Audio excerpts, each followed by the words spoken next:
Hello everyone and welcome back to another episode of the Weekly Poker Showdown brought to you by Party Poker. I am your host, Jaime Staples, and we have a very exciting show this week.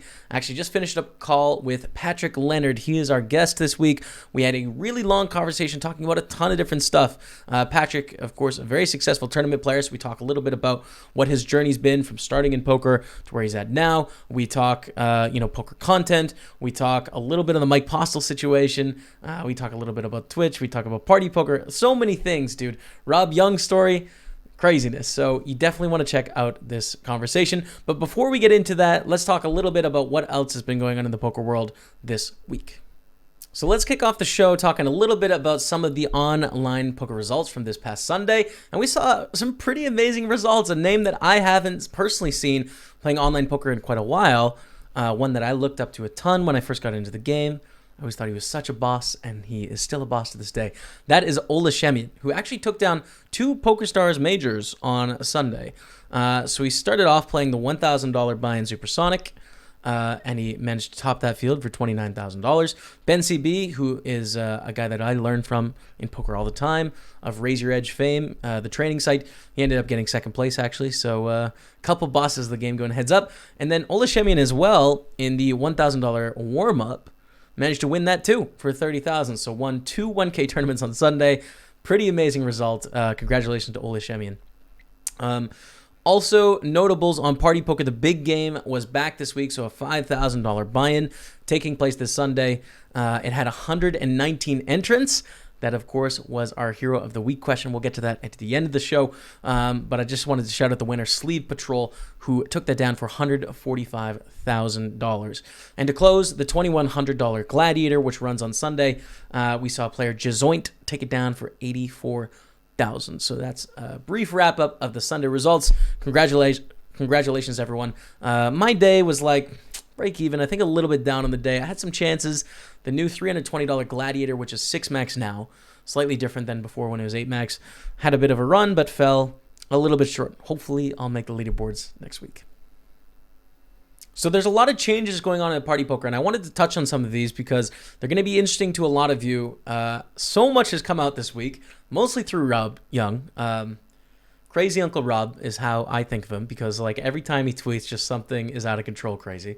The first thing, honestly, I was streaming. This blew my mind. $215 1 million guarantee going down on Party Poker. $1 million guaranteed on a Sunday. Pretty crazy. And it's not a knockout. It's just a free-zo tournament. It's a straight-up vanilla $215 buy-in, $1 million guaranteed. This is taking place, as I have it open in my lobby right now. November 3rd is the sort of day 1D. Now, how this is going to work, there's actually 4 flights to get in. You're not allowed to re-enter the flights. It's one chance, but you're going to have an opportunity to play on Sunday, the 27th of October for $215, on Tuesday, or on Thursday, or on Sunday. So there's 4 flights, no re-entries per flight, and the idea is actually to get this tournament to finish at 2 a.m. in the UK. So it's going to finish much earlier, like sustainable tournament for people to play if they have work the next day, which I think is cool, but I mean, obviously an insane attempt by Party Poker because how are you going to get this many players in a tournament? I don't know. Like, I work with Party Poker, obviously. I'm excited about this tournament. I don't think it's going to hit the guarantee. So this is a value hunt for you guys. I'm just letting you know this is going to be a crazy one. Pretty excited to play this $215 buy-in, early finish, and I hope it's successful. I hope people show up and support it because I love playing $1 million guaranteed tournaments for $215. Pretty fun. So that's the first thing. Second thing, the Hurricane Durian charity tournament that we've covered in the past. We had the results from that. $68,200 was raised on Sunday in that $100 buy-in. I was in for 2 bullets. Of course, Party Poker put up around $70,000 in prizes, I believe, for the Millions event that's taking place in the Bahamas, and all of that money is going to benefit charity, supporting sort of the Bahamas in their time of need going through, a terrible Hurricane Dorian. So I think a really good initiative. Thanks to everyone that chose to play that event and support a good cause. So that's the second thing. Next up, and this is really big news. So from October 27th on, we're not going to be doing satellites for tickets on Party Poker, unless there's specific situations. But in general, instead of rewarding tickets, you're going to be awarded tournament dollars, which means you can play any satellite. You're going to get tournament dollars, and you can use that to buy into any tournament, which is pretty amazing, right? Like, let's take an example. You play an $11 satellite that awards $109 tournament dollar, prizes, okay? And you want to take a shot at a $1,000 tournament. Well, you need to win 10 satellites, and then you're going to have 1,000 tournament dollars, and then you can play the event, right? So you can really use satellites however you would like to get into the target events that you're interested in. And you're not going to have the expiry of like, oh, I want a ticket, but I have to use it in the next couple days or else it's going to go bad. Or I don't really want to play this 320. I want to play this 109. It's all going to be so much more flexible. That is starting up October 27th. This is a very good thing for players because obviously we have ultimate flexibility in being able to choose which satellites we play. It's a little bit scary for the site. And Rob Young touched about this on Twitter because they're not as easily able to project where the satellite seats are going to go, so they don't have that guarantee. But they're taking a risk here, again, in favor of players. So I think this is a great thing, good for everyone to know. And then the last thing, which is huge for me and sort of my career and my Twitch stream, is the tournament schedule has been completely revamped. It's very, very different. And there's a couple general themes. So there is deep stack events and sort of like no limit hold'em freeze outs. And if you go in the lobby, the easiest way to kind of look through this is the color coding. Okay, so there's blue tournaments, which are regular events. Now there's the red tournaments, and a lot of these are bounty hunters. Those are, of course, progressive knockout events, the most popular events on the site. So those are in red. But we have something called the Masters now, which is sort of a royal green, and that is a deep stack freeze out. So those are 15-minute levels, I believe. Lots of, 50,000 start chips, but very slow structure, a lot of play. You have the Gladiators still, which are in now sort of a puke green. I'm sorry, I don't know who chose the green on that one. It's a puke green. That's the only way I can think of it, but it's still a great tournament nonetheless. They switched to 6-max and in knockout format. Patrick Leonard, in the interview that is going to come up after this, talks a little bit about sort of the thought process on those Gladiators and the switch to 6-max. So, those are great tournaments, and they have been great tournaments before, but that's kind of a mainstay of the previous schedule. And then a new color we see is a purple, which is the Turbo Bounty Hunter. So those are sort of dotted throughout the schedule. But the feedback has been amazing so far. The schedule's been out for around 5 or 6 days. Again, you can go to Rob Young's Twitter and sort of see, he breaks it down buy-in by buy-in and shows you like the new high rollers, what's new for $1 to $33, etc. So you can really get in depth if you're interested. And feedback has been resoundingly hyped up. Like, people love it. I love it as well. I've played it 3 or 4 days, I think, since it's come out, and it's just amazing. There's so many things to play.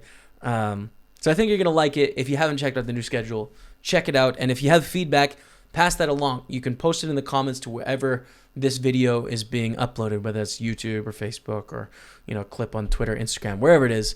Pass along your feedback. We'd love to hear from you. But it's overwhelmingly been pretty good, and prize pools are increasing. So very excited about that continuing into the future. On the live poker side of things, we have 2 stories to cover this week. First of all, World Series of Poker Europe is kicking off at the King's Casino in Rozvadov in the Czech Republic. Very excited about following this event. The very popular vlogs of Daniel Negreanu, which I think are so great. Like, they're so encompassing, and they bring a lot of new people into the game. He's going to be vlogging this experience. I've already watched his travel vlog of traveling there in his first day. So if you're interested in following that story, I'd recommend check him out on YouTube, Daniel Negreanu. I'm not sure if it's DNX Poker or Daniel Negreanu, but you'll find him. Just search him up. He's doing vlogs daily, and really excited to follow along with the progress myself as well. The next thing, there is a champion. John Gribben is the winner of the mini main event, right? Yes, the Reno mini main event. Run It Up Reno event I've been to 4 or 5 times. It has such a friendly atmosphere. It's like no other poker event I've gone to. I have really fond memories of that place.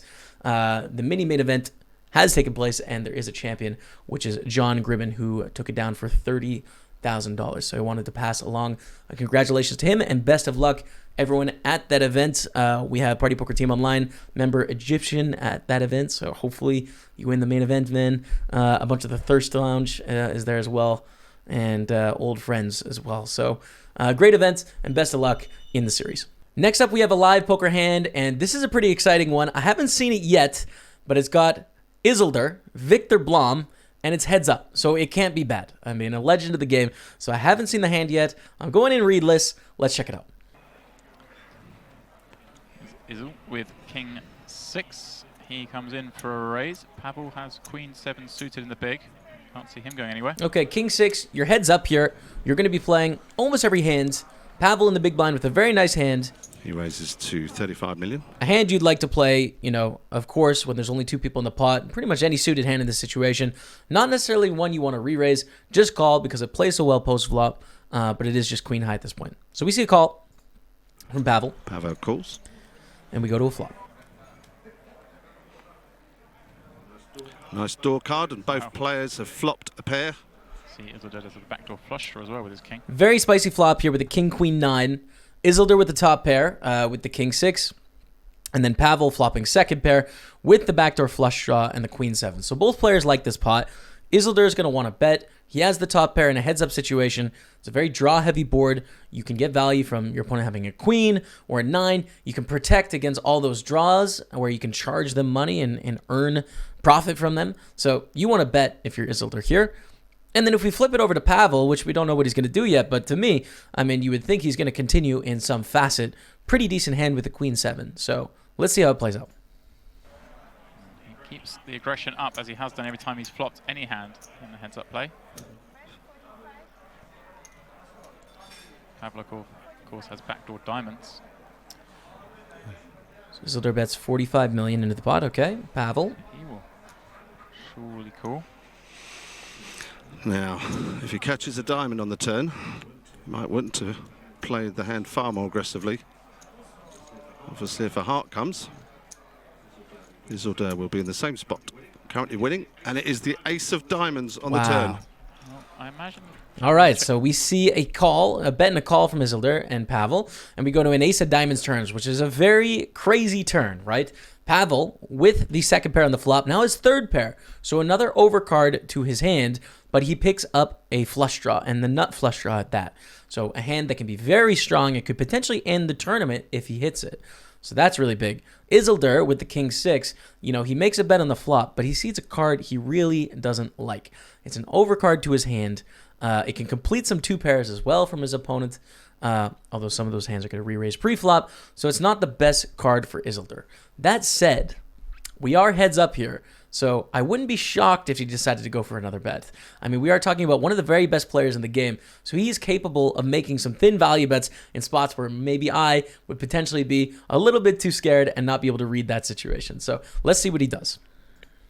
Listen, Isildur checks back. Pavel. Unless Izzle thinks he can get his opponent to call with a worse hand. He is cutting out a big bet. This is Isildur, like the boss he is, goes for the bet on the turn with the king Pavel 6. with third pair nut flush draw. Isildur putting a sizable bet there, 105,000. Currently winning with his king. Pavel obviously will call here. Does have a pair and the backdoor nut flush draw. No reason for him to fold.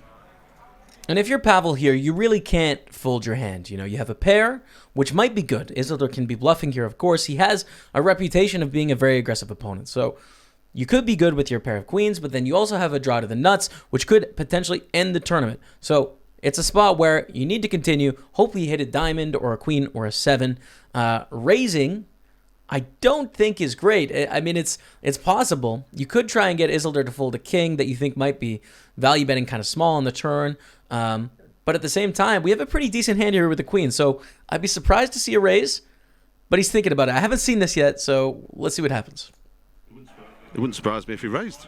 Well, I think raising just makes all the bluffs fold and every See, bet that's hand what I'm still thinking. calls. Oh, he doesn't. I don't think he's thinking Isildur's necessarily going to bet this big with just the king. If he There's did the that, call. he would raise, but I think he's expecting Isildur to check back. Let's see a river. Wouldn't the ace have been a good card just to rep it though? And, well, he's got a pair. If he had no pair, then I think he might try and bluff. But Pavel, So the river is the 5 of hearts. Pavel bricks his 2 pairs, bricks his flush draws. It's a meaningless card. It doesn't complete... I guess it completes the backdoor heart flush draw. So that's something. I mean, it's technically possible for Isildur to have the hearts, or it's possible for Pavel to have hearts here as well. So I guess it's a somewhat consequential card now that I think about it, the 5 of hearts, but it doesn't improve Pavel. So what's the situation for him? I think I would check here. I think your hand is a little bit too good to want to jam. If you want to jam here as a bluff, you probably would have wanted to fold the turn, I think. But this is some high-level poker. This is heads up. I really don't know what to do with Pavel. See, I think I would check in-game, and I would fold to an Isildur bet. But I have a feeling that's not what's going to happen in this hand, in that they've sent me this to review. So let's see what happens. Does have a losing hand. I suspect this will go check. We're trying to work out how you missed. You see the commentator saying, think it'll go check. Desperate to get to showdown. He could rep hearts here. He does rep hearts. Wow. He moves all in. What a play. What a play. So Pavel moves all in here with the Queen 7. It's worth noting, he is bluffing his hand, right? He's trying to get Isildur to fold a hand like a king. He's trying to get Isildur to fold a hand like a weak ace. He's representing hearts that got there. Now, that's a pretty thin range, right? If we are Pavel, we're not going to have a Jack 10 and play it this way, unless we have the Jack 10 of hearts, right? We're not going to have very many 2 pairs or sets that choose to play this way, because one of the conceivable backdoor draws got there, and we would probably put in aggression before this spot on the river. So to me, alarm bells are going off a little bit that this line doesn't make sense. But then let's also take a think about the other side of this, which is the flush completes, we're heads up for the trophy, and our opponent has just jammed all in for pot when the flush draw gets there.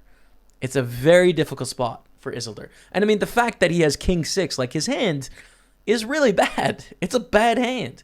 It's second pair on a very straighty, flushy board. But he might be able to piece together the story here and be like, wait a second, Pavel. Are you telling me you have a flush? Because that's really all you can have in this spot. I don't believe you can have a straight. I don't believe you can have 2 pairs. I don't believe you can have sets. And how many flushes do you have that are able to call the flop, call the turn, and now want to lead the river? It's a niche story. It's one of the greatest in the game. I think there's a reason I got this hand sent to me. I hope he calls. Surely Isildur can't call here. He's thinking it through in his head. He's thinking, he called me on the flop. If he caught the ace on the turn, surely he would have bet. Well, it's hearts or nothing. Raised. Yes, he's checking the chip count. Surely he can't call this. Just thinks there's no way Pavel calls 100 million with a flush draw. In actual fact, he did. He had the nut flush draw in diamonds and a pair. Well, the problem is the flush draw that he's most likely to check call with would be the king high flush draw for a pair of kings. And Isildur has that blocked. That is what is playing into Isildur's mind here. If he had the king of spades, he would just have to fold this. He does have pretty much the only flush draw. He is seriously considering calling here, James. I can see why. I can see his reasoning, and he's right. What hand does he call with a flush draw? Could, of course, be the nut flush draw. So as the commentators are alluding to here, pretty interestingly, Isildur with the king of hearts, he obviously blocks the pair and the flush draw. So on the flop, at these stack depths, Isildur's thinking like, if my opponent has a heart draw, he's just going to go for a check raise all in. He's going to put pressure on me. He's going to make me fold my weak hands. So it's kind of hard for Pavel to have a flush draw that wants to just call on the flop. But the sorts of flush draws that can call on the flop are pair and flush draws, because you have some showdown value, and then occasionally some ace high, flush draws as well. So Isildur having the king of heart makes it impossible for Pavel to have that pair and flush draw on the flop. So that plays into the decision here on the end. What's your feeling? I think he's going to call. On edge here. What do you think at home? I mean, this is phenomenal.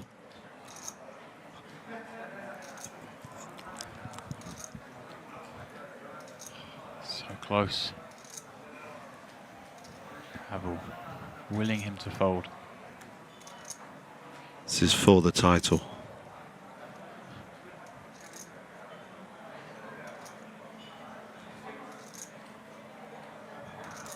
He knows something is up. Want to call, but so his gut's crazy. telling him. Only Only the nut flush places. Wow! What a goal! That's phenomenal! Oh my God! That is the greatest goal I've seen live here in Rosmerdorf. You saw it. Isolde made the call of the tournament. Oh my word! Isolde with that call is Look the at party it. poker. Pavel, dude. Oh, Pavel. It's so tough, Pavel. I mean, you can see it on his face. It's just, I mean, one of the best. One of the best to ever do it. Isolde, incredible call, heads up. I mean, I can tell you, I definitely wouldn't be able to figure that out on the fly. Like, there is a huge level of poker going on there. He put it together. Listen, I block having the pair in the flush draw.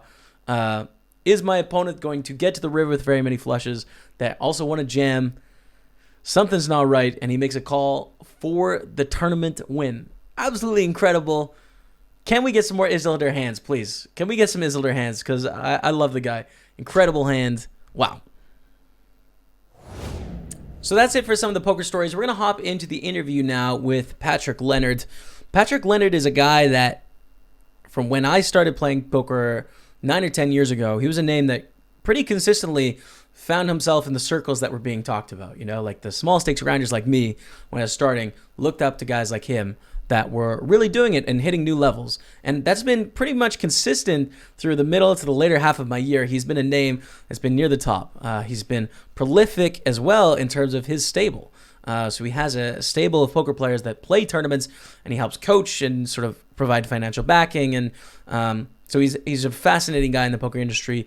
If you haven't checked out an interview or sort of familiarized with yourself with him, or if you have, it's worth checking out. So enjoy this conversation with Patrick Leonard. And here we are with Patrick Leonard. Patrick, thank you very much for joining me on this Weekly Poker Showdown podcast. I appreciate it, man. And yeah, excited to have a conversation because, you know, we're on the same team now, which, you know, has come about in the past 6 months or so. But I really don't know too much about your story. Like, we haven't had an opportunity to talk through your history. I just see you at the top of the Pocket Fives leaderboard, you know, and topping every tournament. So I'm looking forward to sort of learning a little bit about how you got to the place you are and how you've managed to be so successful. So I wanted to kick off this conversation with asking you a little bit about your history. Like, how did you find the game of poker? How did you decide to get into the game of poker, and how did you get going? Sure. So when I was like, I guess 14, 15, 16, I was like going out to like on the streets, drinking in like parks and stuff, you know, like getting up to like loads of trouble. Looking back now, it's like, it's pretty cringy. But when I got to like 16, 17, I kind of still wanted to do this, but my friends were kind of maturing at like a quicker rate than I was. And they were like, let's play poker on a Friday and Saturday night. I was playing football, soccer. Whoever's watching may know it is better. But I was playing football usually on the weekends, and I couldn't really go, so I stopped. I used to just like sleep early so I could play football on the weekend. Then I stopped playing football so much, and then wanted to see my friends again and spend more kind of social time in summer when like the football season finishes or whatever. And my friends were like, "Oh, well, we don't really want to go to the streets or whatever. We're playing poker every Friday, so why don't you come around and play poker?" And I would go around and I'd be like the huge fish, but I'm like super competitive, like losing in anything like chess, poker, football, like whatever. I'm like a really bad loser. Um, I'm as a winner, I'm quite chill, but as a loser, I'm terrible. Like if I'm playing on a football team against me, if you're playing on a football team against me and you're beating me, I'm going to be like the most horrible person on the pitch. You know, like complaining to the referee, complaining to people on the sidelines, trying to start arguments, whatever. Just like I've always been a pretty bad loser in that regard. And with poker, I just got beat. So every time they would be playing every day and I'd play once a week. And I had no idea what I was doing. I was losing. And I was like, fuck this. Like, I can't allow this to happen. Like, I need to get better. So I started devoting time to getting better and playing. And eventually I would be like winning in the home games, like knowing just more than everyone else. Then I would go to like the casino with like the next guy in the home game who was good. So like me and a couple of guys who were like at the top of the home game rankings, which was not high by any stretch of imagination. We would go to the casino, and in the casino, the same thing happened. I went there, and everyone was just more experienced than me. I was just completely out of my depth, and I went back home, and I was like completely gutted that how could these guys just be so much better than me? I thought I could just never be at a standard where I could beat these guys.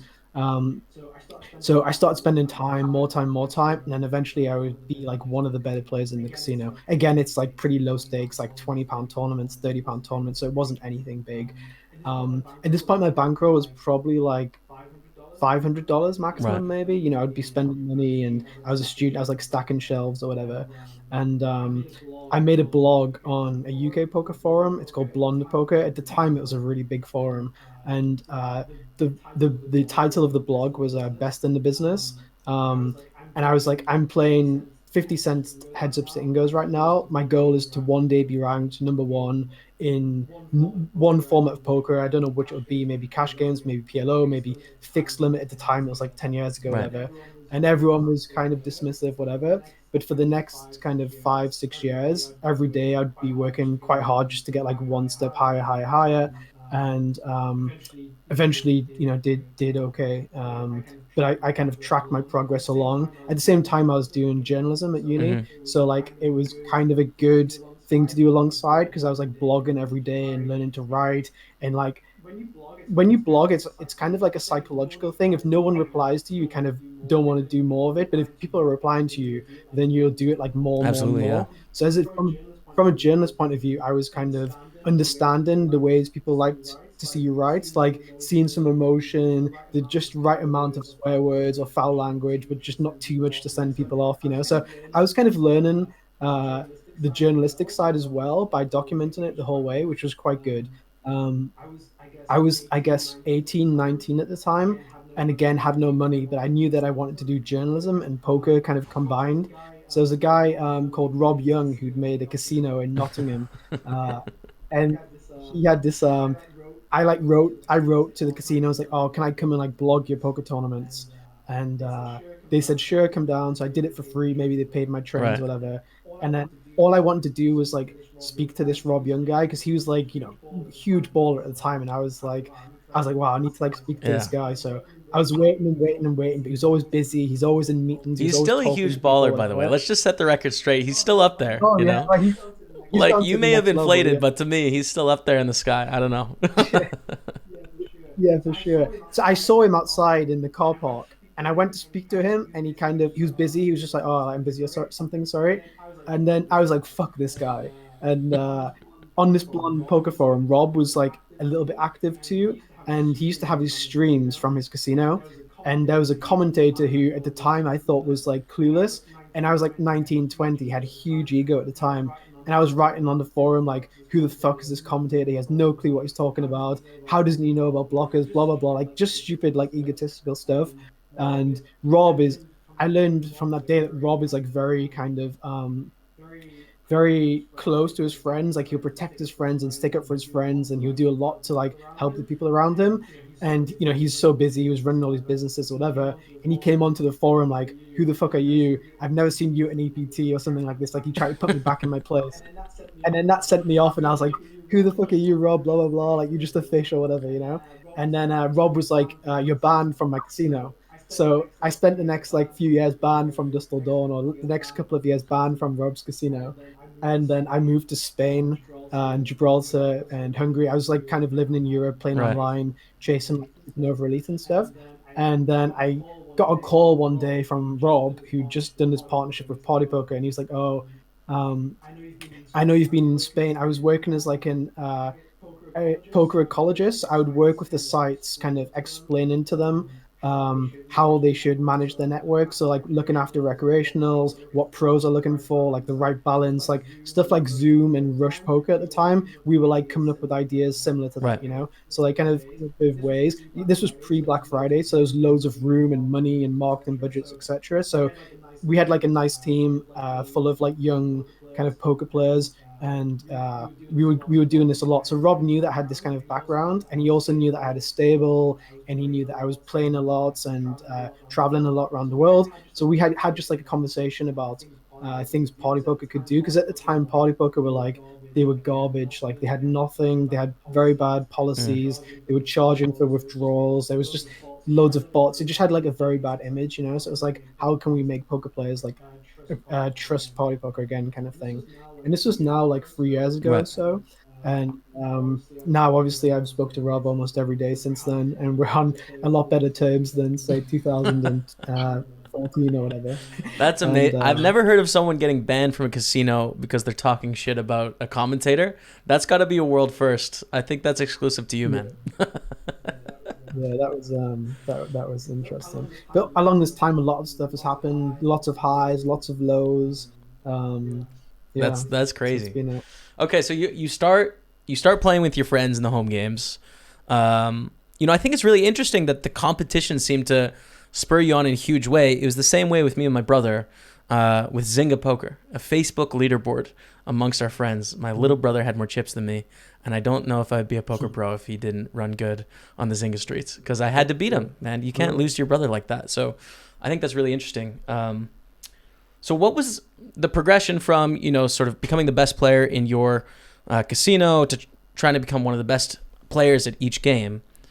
What was that progression like? um, Because you just hit, number one on Pocket Fives just recently in the worldwide rankings. So, um, yeah, a lot. It was a lot of luck, to be honest. I moved. I was working in Spain, doing this whole poker ecology stuff, and at the time I'd play like Sunday tournaments, and I was making maybe 50, 100K a year. I was playing like once a week, which was pretty good. And then poker became illegal in Spain. Like it was all for like 1 year. It was just completely banned. They didn't even have like stars.es. It was just like completely shut down. So I had to decide like, should I continue with my career and try to move up in the gaming industry, or should I try to follow the pursuit of being a poker player? At the time, I was helping out in lots of different areas of the company. It was right, pokerstrategy.com. We were like the second biggest site in the world after PokerStars. We had like 10 million members, loads of stuff going on.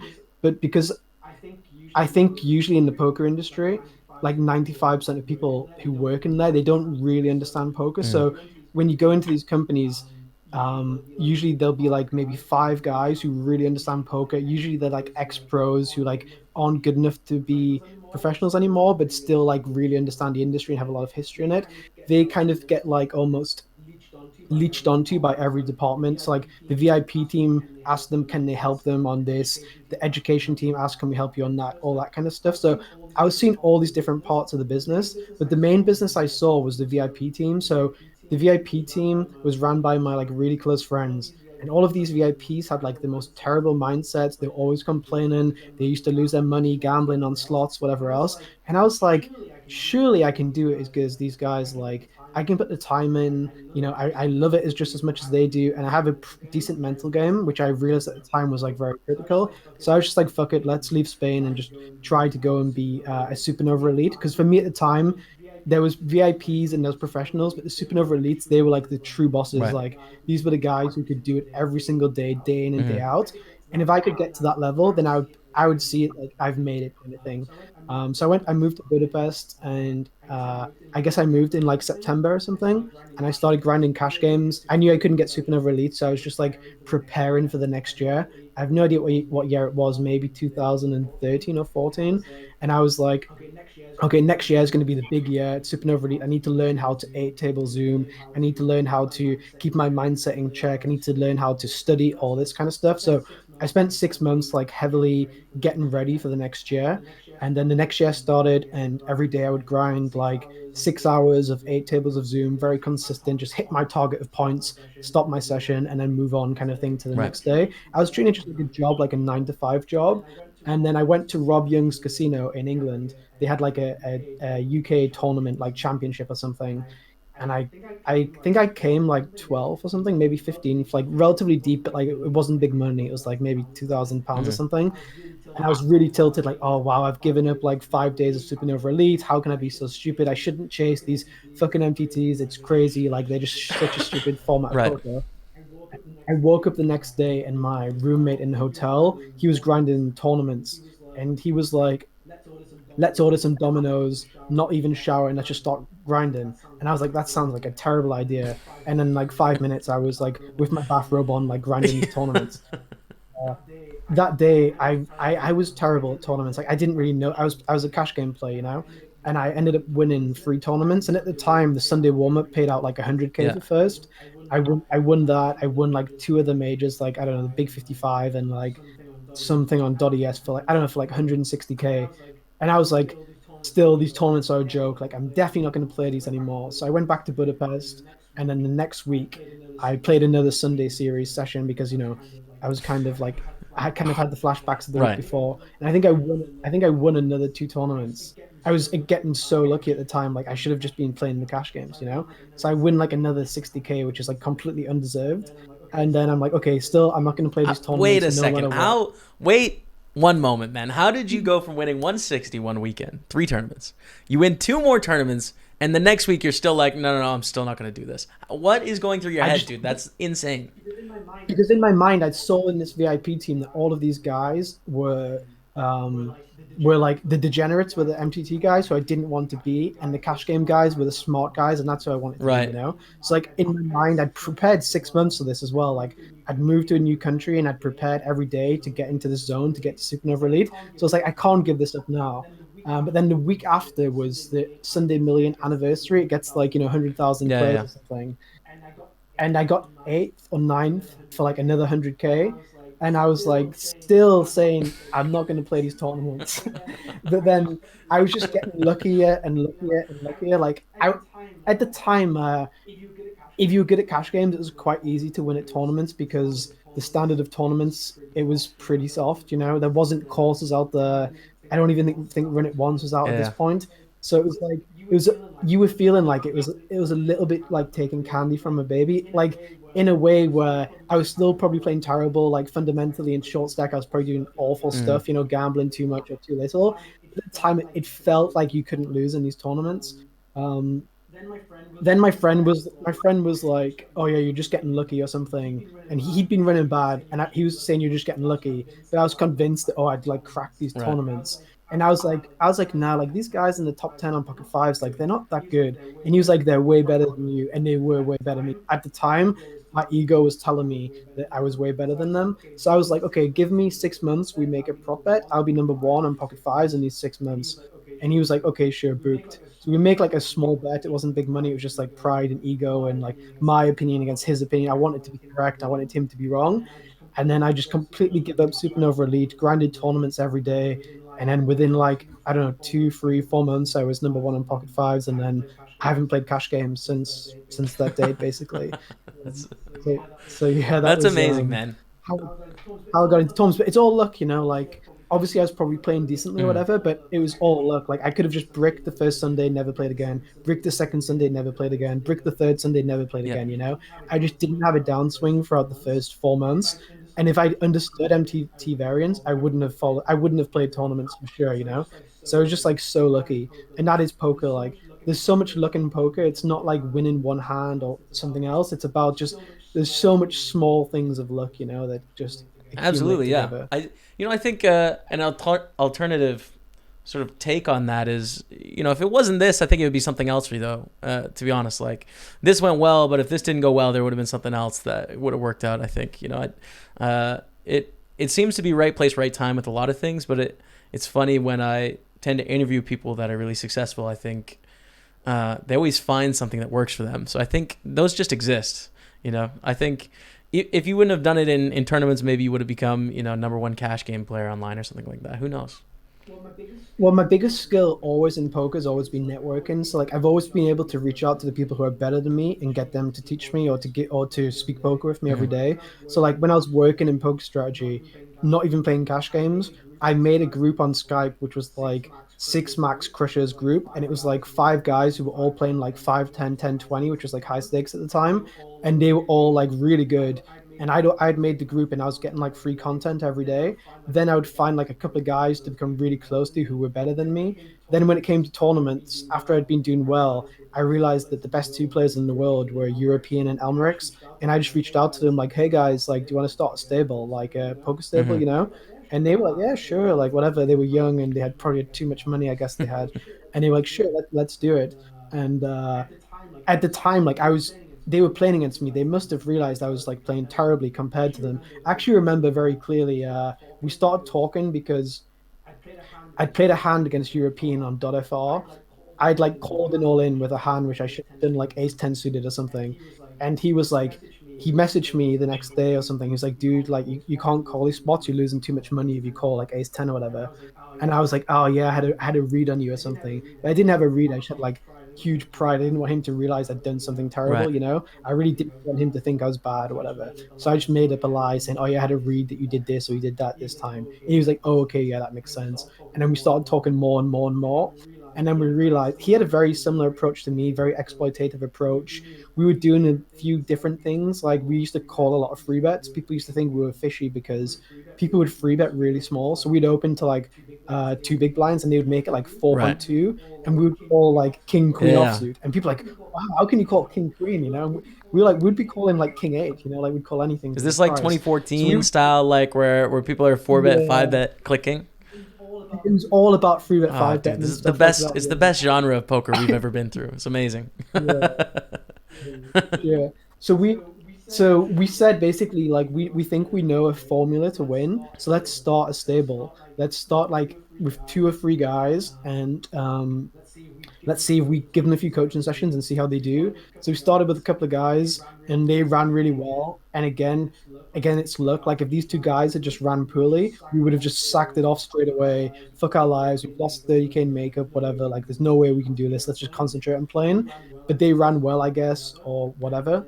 And then it went on and on and on. And then it got bigger and bigger basically. And through that, not only would the stable not exist, but maybe me and Sam wouldn't be such good friends as well because we'd go off in different directions or something. So I'm fortunate for it to be successful, not just because we've had a good business here, but because I've managed to get like a guy who'd be like one of my best friends for the rest of my life, you know, through somebody else running good. It's kind of what I mean. Like small things can happen, which can like change your life forever. You know, it's like one guy winning like a flip in the big 55 where we have like $10 each invested could then result in us being like friends forever, you know, which is a pretty crazy way for it to all work out. Yeah, it is crazy. I want to get into the stable a little bit. Before I do that, I just wanted to point something out to the audience in general. There's 2 people now that have told me networking and poker specifically has been really important. It's you, and then also Fader Holtz told me if I was to start poker now, the most important thing is talking to the people that know. You have to talk to the best to learn the best strategies. I would say yes, but I would say also I think people talk to too many people as well. So like there's a lot of content out there right now. For example, like Upswing Poker, like Doug Polk, they have a very kind of theoretical kind of approach, like minimum defense frequencies, etc. And Benson B has a very kind of exploitative approach, like population is doing X, so we should do Y. And then Fido and Matthias, they have a very kind of analytical kind of theory-based style. And then, you know, Nick Petrangelo may have a different style, etc. So when you start listening to like loads of different kinds of people or trying to talk to too many different people, you can get lost in the middle of everything, you know, like you're trying to implement 4 different world-class strategies which are completely different, and then you get yourself completely lost. And it's kind of the same thing if you speak a lot with an online poker player and a guy who plays in your local casino, they will have a different approach because both approaches can be good, but they're both probably very different. And if you try to implement both of them or listen to both of them in different ways, then I think it can have like a very detrimental effect. I think I've been very lucky that the people I've spoken to have always somehow thought the same about poker. If I'd somehow spoken to 2 different people by accident in some way, I could have been completely lost and just like punted off all my money or something as well, you know? So I think it's important to kind of target the people you speak to or you approach something, like kind of understand exactly who they are and how they play, and even just do like maybe one session together and then not be afraid to say, look, I don't think this will work out kind of thing, you know? It's like, and commit to that one style of thinking, I think makes sense, you know, as opposed to just like taking little pieces and just like trying to implement it all. So commit to one, try it out. You know, 2 sides that stand out to me is like Charlie Carroll and Doug Polk, because they're always fighting and bickering, which is fun to watch. So yeah, like, you know, try it out, but both can be right. I'm with you 100%. So yeah, so let's talk about this stable. So for people that are sort of unfamiliar, I'll do like a general summary because, you know, I didn't know anything about stables and poker until I got into it, you know, and I became a professional, and then I was like, wow, there's this whole sub industry of people that play for a living. So correct me if I'm wrong in this, but essentially it's a group of investors, generally professional poker players, that will, put a poker player in a tournament. So they'll take their action and they'll take the financial risk and they'll share in the profits. But then they'll take on the financial risk if they lose over time. So it's kind of like a team, not that you're sort of sharing whole cards or like doing anything like that, but you're working together to improve your game at the same time and operating off the same capital. Am I sort of right on that? Yeah, for sure. I mean, there's all sorts of different methods and styles, different ways that it works out with the makeup or with the finance, etc. I think lifetime there's probably been maybe 500 to 1,000 stables, maybe more. Like the stable, but there's probably been at least 1,000 people who have staked more than two people, which is like a mini stable, all the way Me to too. staking like thousands of people. I'm one of those. and I think from those, I think there's maybe like 2 or 3 which have stood like the test of time, which is like being successful for more than 5 years or still around after more than 5 years. And out of those 2 or 3, like, I'm not sure like how profitable like everyone is, So I think in general, it's one of the biggest myths in poker. It's like, oh wow, poker players win money, like ROI is so big, give money, and this is the way to get rich. Like, I would strongly recommend to never get involved in staking. It's like it's almost impossible. I would say it's like it must be one of the toughest things in poker to do. Like, there's just so much. Like, first of all, you have to get a player, so you have to attract the player, so he has to come to you instead of someone else. So you need to have very, very good coaches for him to join you rather than a different stable, or you need to have a USP, and there's not many USPs in stables. Either you give a larger equity share, which is usually very bad for the business and it doesn't become profitable, or you hire very good coaches. Very good poker players generally don't want to be coaches because they're too busy playing poker because they're good poker players. Or you pay them or you have to pay them a huge amount of money. You have to pay them a huge amount of money, and then it's not profitable to have them as well. So it's very difficult to attract the poker player. It's usually not plus EV to attract the poker player. Once you keep him, once you attract him, you then have to keep him. So let's say you coach him 100 times. Your first session is going to be by far the most beneficial to him because you give away kind of your ideologies, and then the next second, say 10 sessions, will be very, very influential because you'll be like slowly giving him your like imprint of how you view poker, and he can like play, make mistakes, come back, ask questions, but then after say 20 sessions or 30 sessions, he's not going to get as much out of this basically. So to keep a player is very difficult as well. And then the third thing is to monitor a player. So let's say I'm staking you and your ROI is 20% at $50 ABI. How do I then know when you go from 20% player to a 10% player? Because variance in poker is so big. Let's say you go on a huge heater. Do I then move you up stakes? Like, how do I know to move you up stakes? Like, how can I analyze your game to make sure that you're a 20% player, 10% player, 15% player, 5% player? It's virtually impossible. The only way to do it is to go over hand histories. But if I go over one hand history, maybe you're playing your A game, maybe you're playing your B game, maybe you're playing your C game. So I have to go over basically 100 hand histories that you've played in the last 2 months to get a good sample size, to see how you play in all different formats, because maybe you're good at PSGOs, but maybe you're not good at vanilla tournaments. Like, there's so much to do. So I have to go over 100 hand histories. So let's say I go over 100 hand histories. I don't have time to have a stable of 10 people because I can't go over 1,000 hand histories, right? So it's virtually impossible to track and monitor players. And let's say that I do go over 100 hand histories from you and you make $5,000, so I get 2,500 back. That means I've spent 100 hand histories to make $2,500, and each hand history probably takes at least an hour, So it's and also to be able to analyze it at a level, at such a high level, you have to be like an absolute world-class player. So for the player to want to have a stable and spend all the time doing 100 hours, his hourly is then going to be like $5 or $10. So it's not profitable for a world-class player to have a stable. It's a very tough business. There's so many problems with it. I mean, it's essentially managing poker players, and I don't know how you get around the economics, like, unless you do it at scale, unless you're coaching 100 people at once. It's got to be tough to figure that out. So I mean, you're right. I can only think of 3 stables that I remember from sort of when I got into poker, I think of BBZ, I think of yours, BitB, and I think of Pokar. And I don't know how successful any of those are doing. Those are just like three I can think of, but I remember when I first got into poker, like anyone was getting staked. If you had a Twitter handle or if you talked on Skype, good enough, hop in there. And I think it's easy when there's so much money in the poker economy that games are simple. Back when I started playing, and sort of similar, I think, to when you started playing MTTs, you just load up as many tables as you can and just like raise every button and cut off, and you're just printing money. Like, you're losing money by not registering tournaments, and that was kind of the whole thing.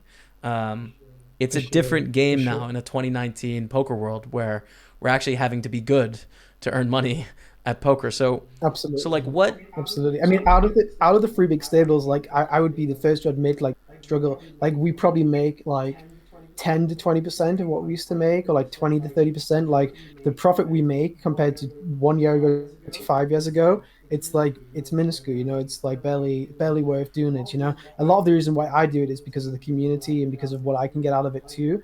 Like, we kind of developed a community of very hardworking players and very nice guys. So like, on tomorrow we're all going to Budapest for like a holiday together, like no poker, like just like a friend's holiday, all from the stable.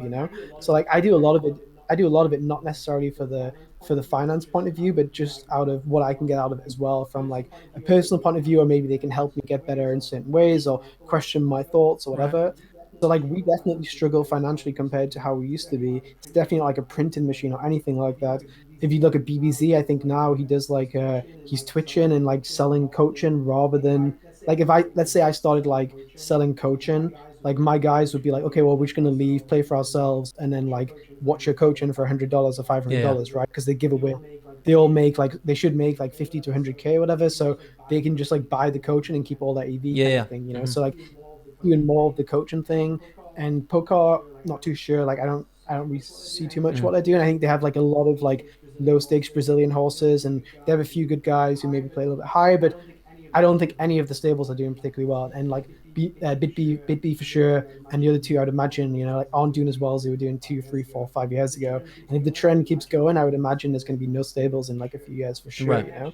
And it's often very annoying, because people will be like, oh, there's such a huge drain on the poker economy, like they take all the money out, but it's not true at all. Like, if you take a tournament like the Big 109, the Big 109 used to get like 500 runners, 600 runners, and it was like 50K, 60K guaranteed.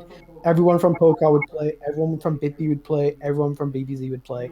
We all then start seeing sample sizes where, because the structure of the tournament was quite poor, we all start realizing like we're not winning enough money in a tournament for it to be sustainable for our guys to play. So we all basically took our horses out of these tournaments, and then overnight it went from 50K guaranteed to like 15K guaranteed. So like, without stables are like the best VIP team for a company, because one, they're throwing literally millions of dollars a month at players into these tournaments. These are players they don't 100% know if they're profitable playing. These are players that they drop in hundreds of thousands of dollars of makeup. So like, let's say I drop a player in $200,000 of makeup. That's $200,000 I've basically donated to the prize pools of the sites to help grow the guarantees. Because like, it's come out after a few months that I shouldn't have been staking this guy into these tournaments.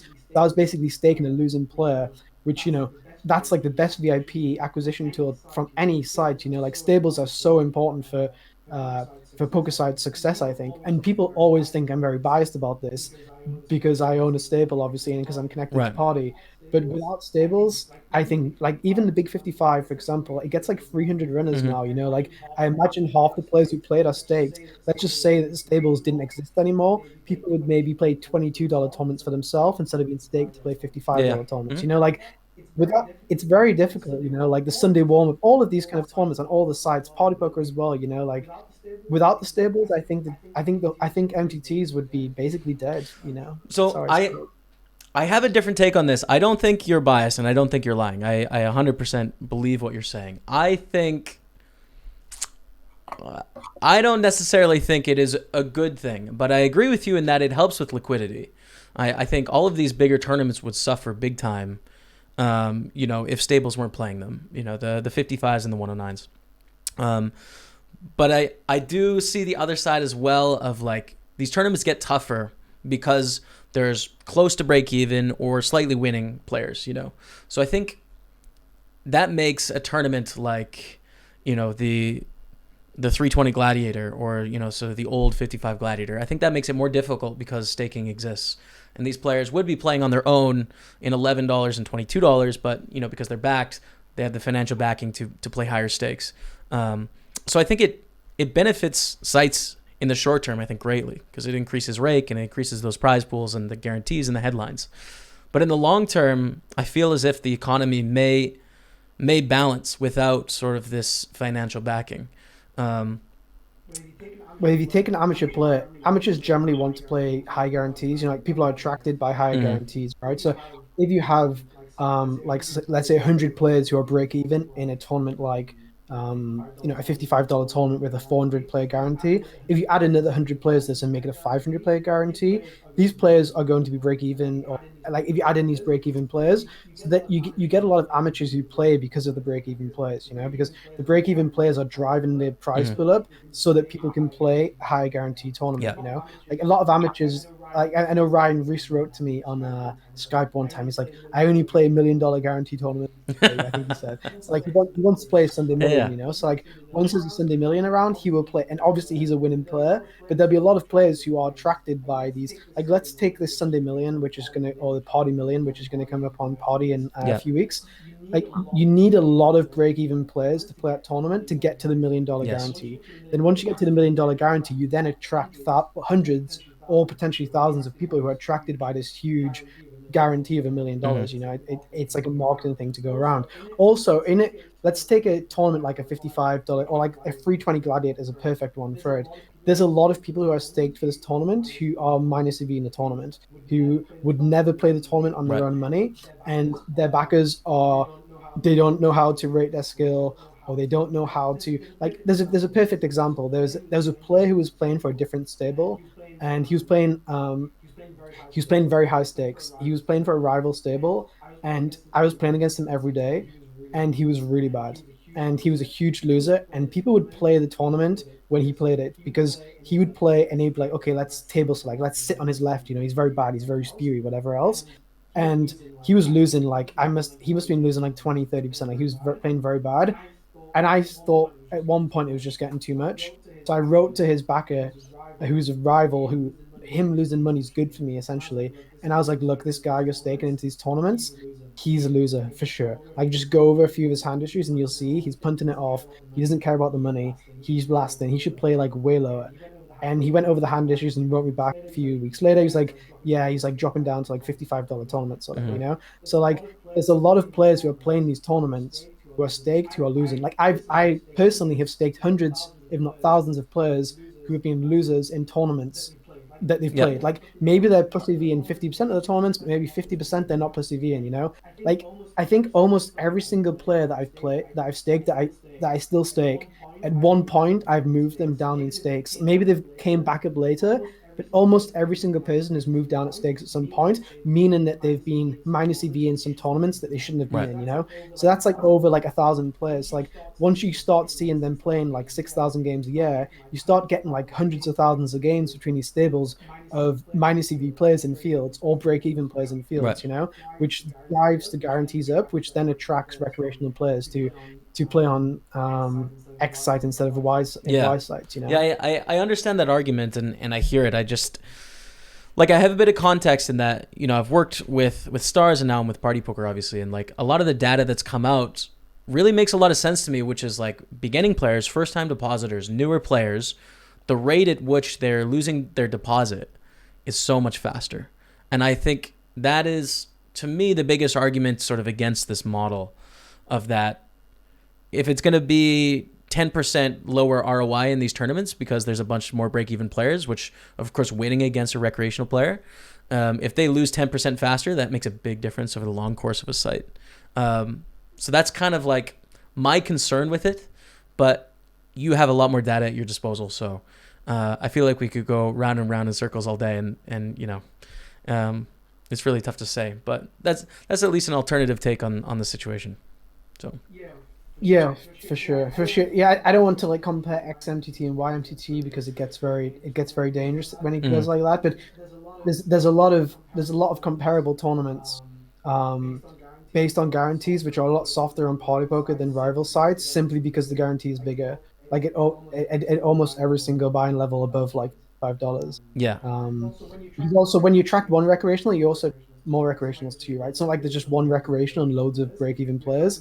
You're attracting more recreational players together, you know. And also when they're playing against like break-even players instead of elite players who will beat them at a higher rate as well. Yeah. Do you know what I mean? Yep. And also I think it's fun for them to the people will get less reads on them too, right? Like imagine if there's a recreational playing in a smaller field against like the same 30 or 40 regs, they're going to understand like why he's a if you're playing in like 1,000 runner field or a 500 runner field, you play less hands against them, so you get less reads on them, less notes on them, less showdowns against them, etc. Yeah. You know? But yeah, Absolutely. Okay. So I wanted to. There was a lot of people that are asking about strategy. They wanted to get your take sort of on a bunch of things. So I have a general strategy advice question that you can hopefully help people with, because you are probably one of the most prolific poker coaches in the game. You know, not that necessarily it's out there on YouTube, but like you've taught. How many poker players do you think you've taught? I mean, I used to make videos with Poker Strategy, which had like 10 million members, get like hundreds of thousands of views. Yeah. So like quite a lot of people have seen the content. Funny story, just before we get to it, it's the same concept, is that at Poker Strategy we realized that we had some guys in our team who were very good with gaming. They would play like World of Warcraft and all that kind of stuff, which I've never killed a goblin or done anything like that. But they would tell me that this thing called Twitch was really big. So when I was at Poker Strategy, they would tell me, let's move our content to Twitch. So they would said, I think this must have been 2014, 13-ish, maybe somewhere around there. They were like, why don't instead of, I used to stream like a live coaching session on Poker Strategy, and there'd be maybe like 2,000 people would come and ask questions, and it was exactly like Twitch. They were like, why don't we move to Twitch? Our guys will come anyway, then we can attract new players to like watch us and then join our community. So I did it the first week, maybe there's like 500 people. The next week, maybe there's 1,000. And I did it for like a few months. I'm not sure exactly how long, but I do like a session every Tuesday and Thursday. And I built up a following higher. And no one would stream Twitch. No one would stream their sessions playing on Twitch. And no one was doing coaching. I was the only one who was in Twitch poker, but it was just doing live coaching sessions, Right. you know? And it was getting bigger and bigger, and we were like, fuck, this is big. And we saw like Twitch getting bigger and bigger by the day as well, merging. And we were like, wow, maybe we should like push all of our content on here. Like this is like a huge tool for attracting players from outside of poker. And I had like a big following, and we were getting like all the subs, everything was going like huge. And we got an email one day saying, poker is gambling, Twitch doesn't support gambling, we can't allow poker to be on Twitch, your channel's been deleted. And we were like, fuck's sake. So anyway, completely forgot about it. And then like 6 months later, they signed like a partnership with that Scott Ball, I think it was. One of these guys who was like head of poker of Twitch or something. And I was like, Jesus, guys, like, could you not have like understood this like 6 months ago? Because like I would probably been in a position to be like the leading guy, just because I'd already built up this slow following. I was playing like high stakes and stuff. And I was like, I can't grind back through this again from like the start, you know? So I didn't like go back at it again. And then Twitch, I was following Twitch every day from then, and it just got bigger and bigger and bigger. And then seeing yourself and Lex and Jeff and all the guys, I was like, wow, this is crazy. Yeah. Like, I was officially the first ever poker Twitcher, which is Ahead of your time. Something You saw it, man. You had the vision. Well, it wasn't me. There was other people who were the visionaries. I was just doing as I was told, kind of thing. That's cool. Okay, so here's the question I wrote. So some general advice. If you could talk to someone that is sort of brand new to poker, it's a 3-pronged question. So they're just getting into the game. They're fresh to it. You know, they're not even sure if they're playing tournaments or cash games or whatever. What piece of advice would you give to that person?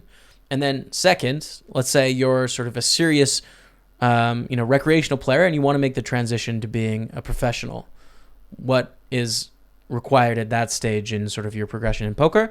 And then last, which is you're already a professional player, but you're sort of doing okay, you know, like you're making a bit of money, but you're not one of the elite players, certainly not number one on Pocket Fives. So what's the advice to go that last hurdle? And I would sort of include myself in that group. So that question's for me. Sure. So as a like a true beginner, two kind of pieces of advice would be, First, I would say join a community on Twitch, like a Raise Your Edge community where there's loads of people discussing hands. And then in that community, like really take a good look at who the active members are and who kind of makes sense and who you kind of think is similar to you, and just ask them to swap a hand history. Like, you're gonna have deep runs even if you're a losing player. You'll have deep runs in tournaments. It's just the way poker works. So say, look, I had this. I just won the mini Monday, whatever. Here's the hand history. Do you want to look through it? And you send me one of yours, and I'll look through it too. And if he sends a hand history back and says well played, just don't write back to him ever again. Like, say thank you, but whatever. But if he's critical and has like 10 hands where he thinks you played absolutely terrible and he would do X, Y, and Z, then this is probably a good person who's going to be honest with you throughout your progression, and someone who you can be honest back with as well. And then it can be like a really good way to have a kind of poker relationship together, because I've seen a lot of people become poker friends and they're just too nice, you know, like, oh, well played, good hand history. But if you're playing a $10 tournament, you're going to be making mistakes because that's the level you're at. You're a beginner, like you said, you know. So like, try to get some honest poker friends from a Twitch community. Like, I would recommend Raise Your Edge. I think it's really good. I'm sure other people have communities too. I don't know them so well, but I would recommend Raise Your Edge for sure. I don't get any money for saying that, or I don't get anything like that. So I'm in the community. I know it's like pretty good. That's all. So yeah, and I would say play a lot and also be focused. If you feel like you're going to play, don't play for the sake of playing. Don't play to get volume. Everything you're doing, you should be paying attention. So like, it's better to play 2 sessions a week where you're completely focused and paying attention to everything than 4 sessions where you're tiring yourself out and then on your phone and watching social media and stuff like this. Because I think a lot of people, they have a job and they play poker, and they get very tired in their job because they play like too many sessions of poker. So like, they're finishing too late, not sleeping, getting excited, high adrenaline, and they're doing this like 4 days a week, and it's just not worth doing. It's better to start just playing 1 day a week or 2 days a week where you're very focused and you're paying attention to showdowns. Because the thing with studying is that all of the studying tools that you're going to use when you're a player, you have to input ranges, right? So like, I'm looking at how do I play big blind against button, 20 big blinds when he opens. Like, you need to know like how the population are playing and what you see people doing for you to understand what ranges to put in. Because if you just like put in like a random bunch of hands, then you're just going to get a different output to what is actually happening in reality. And then you may start doing things in game and but, oh, it's fine, the solver said it's fine. But in reality, if you put the right information into the solver may say it's absolutely terrible, and you're losing like a full big blind by making the play. Do you know what I mean? So like, I've seen I would say like 80% of people I've coached, when we've like looked at ranges, they've like set a completely different range to how they would range the villain compared to how I would range the villain. You know, so I think it's very important to have the correct ranges, and to get the correct ranges, it's all about paying attention, making notes, taking screenshots. Like, if you see someone run a line and you think it's a very value heavy line, then like, you know, make a note of it. Like, understand like which lines are heavy bluffs, which lines are heavy for value, what kind of sizings people use with different parts of their ranges, different strengths of their ranges, Right. etc. So it would basically be, don't try to do too much. Like, don't play too much volume. Play more kind of high quality sessions, and then when you have the deep runs in those sessions, swap them with like an honest study partner. Right. I guess. Okay, great. And then, Does that make sense? yeah, no, absolutely. So then what's the advice for sort of going from recreational to pro? So when you're kind of intermediate, I think like, I mean, spending money on coaching is like ridiculously cheap. Like, the investment you put into coaching is just like so sick. I would say, like, I know we spoke about it previously, but joining a stable, if you don't have a community around you, is good. You have to make sure it's the right stable. Like, maybe someone wants to join BitB because they think BitB is the best stable, but maybe you're playing like $10 tournaments and everyone in BitB is playing $80 tournaments or $50 tournaments or $100 tournaments. You know, BitB might not be the best place for you. Then maybe it's better to join like Poker with lots of lower stakes guys where you can kind of, you know, move up the ranks together, or like share reads on populations together, or like discuss tournaments. Because like, if you're playing the Big 11 and someone else is playing, you know, 320 Gladiator or whatever, then first of all, they're probably not going to want to spend the time going through $11 hat history because they're trying to get better themselves too. But secondly, like, the people in their games are playing completely different to the people in the Big 11 or whatever, $11 Gladiator, whatever. Because like, let's say that they have like jacks and someone free bets them, they're like, oh, I have to get in jacks, like he's bluffing this and that and the other. But maybe in the $11 game, no, Right. Yeah. you know. So like, speaking to people who play the same games as you is very important. So join like a bigger community with coaches and structured and education paths like to move you on to the next level, but make sure it's the right one for you. You know, like don't try to join BitB if you're going to be playing different games to everyone in BitB essentially. Right. You know? Okay. So And then the last step. How do you go from being pretty good to being elite? I think first of all, like not everyone can. So like a lot of it's down to like a lot of like drive, like inner drive that some people just like can't muster up for whatever reason. Like I think people are like not necessarily born with the ability to be like a top professional poker player, but they can definitely have the qualities that they've gained throughout their whole life to help them get there. It's like a lot of people just can't do it. Like how many people have tried and how many people are there. If you look at like Pocket Five's top 10 6 years ago, I would bet pretty strongly that all 10 players are probably not winning anymore. And the 1 year before them, probably the same. And probably now the people who are winning won't be winning in 5 years either. You know, like it's tough. And I think first of all, accepting that it's tough and accepting that it's going to be difficult is important. Um, Secondly, I would say don't chase losses, don't chase trying to play too high stakes. Bankroll management, I don't really have strong views on bankroll management, but I have strong views on not playing tournaments that can determine your week. So, for example, there was a 5K yesterday on Party. Like, I created a tournament with Rob. Like, the structure, everything was perfect for poker players for this tournament. Like, satellites were amazing.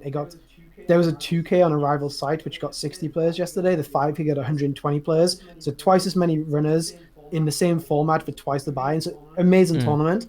But I knew that for me, I wanted to have a really good session and enjoy playing a good Sunday session. But I knew that if I played this 5K and played like 3 bullets, like if I'm going to play a tournament, I'm going to play it. I knew that my whole session would be determined on how I ran in this tournament, you know? So like, I've had a pretty good year. Like I have like different money from different things. Like I can gamble in this tournament from a bankroll point of view. Like it's not bankroll management. It's more kind of like mental management, you know, like it's not good for me to play that tournament yesterday because I haven't been playing throughout the week, like winning money where then the 5K isn't like a huge determined factor of if I'm going to be profitable this week or this month or not, Right. you know, like I don't want to run bad tournament over a month and then be a losing player for that month, you know? I want to have like a very consistent stretch of tournaments around the similar ABI rather than stretching it. Because I'm playing like the 109 Yeah. phased, right?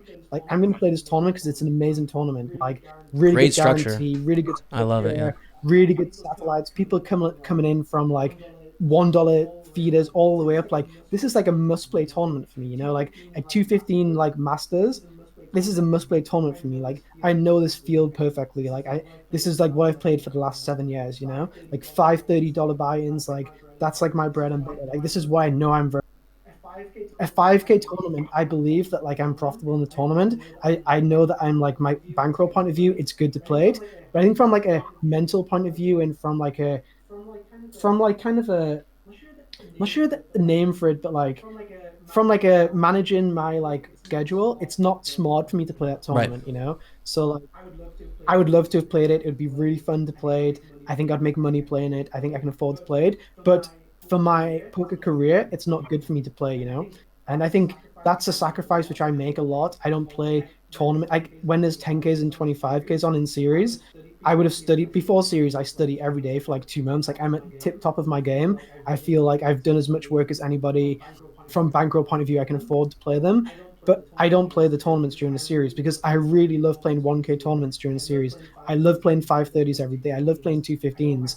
I don't want my whole series to be determined on how I do in a 10K tournament or a 25K Right. tournament, you know, because then it's just going to make me not love the game as much. And, you know, maybe that's a mental game flaw that I have, like playing this 25K and 10K, maybe I'm leaving $1,000 or $500 or whatever on the floor by not taking that EV.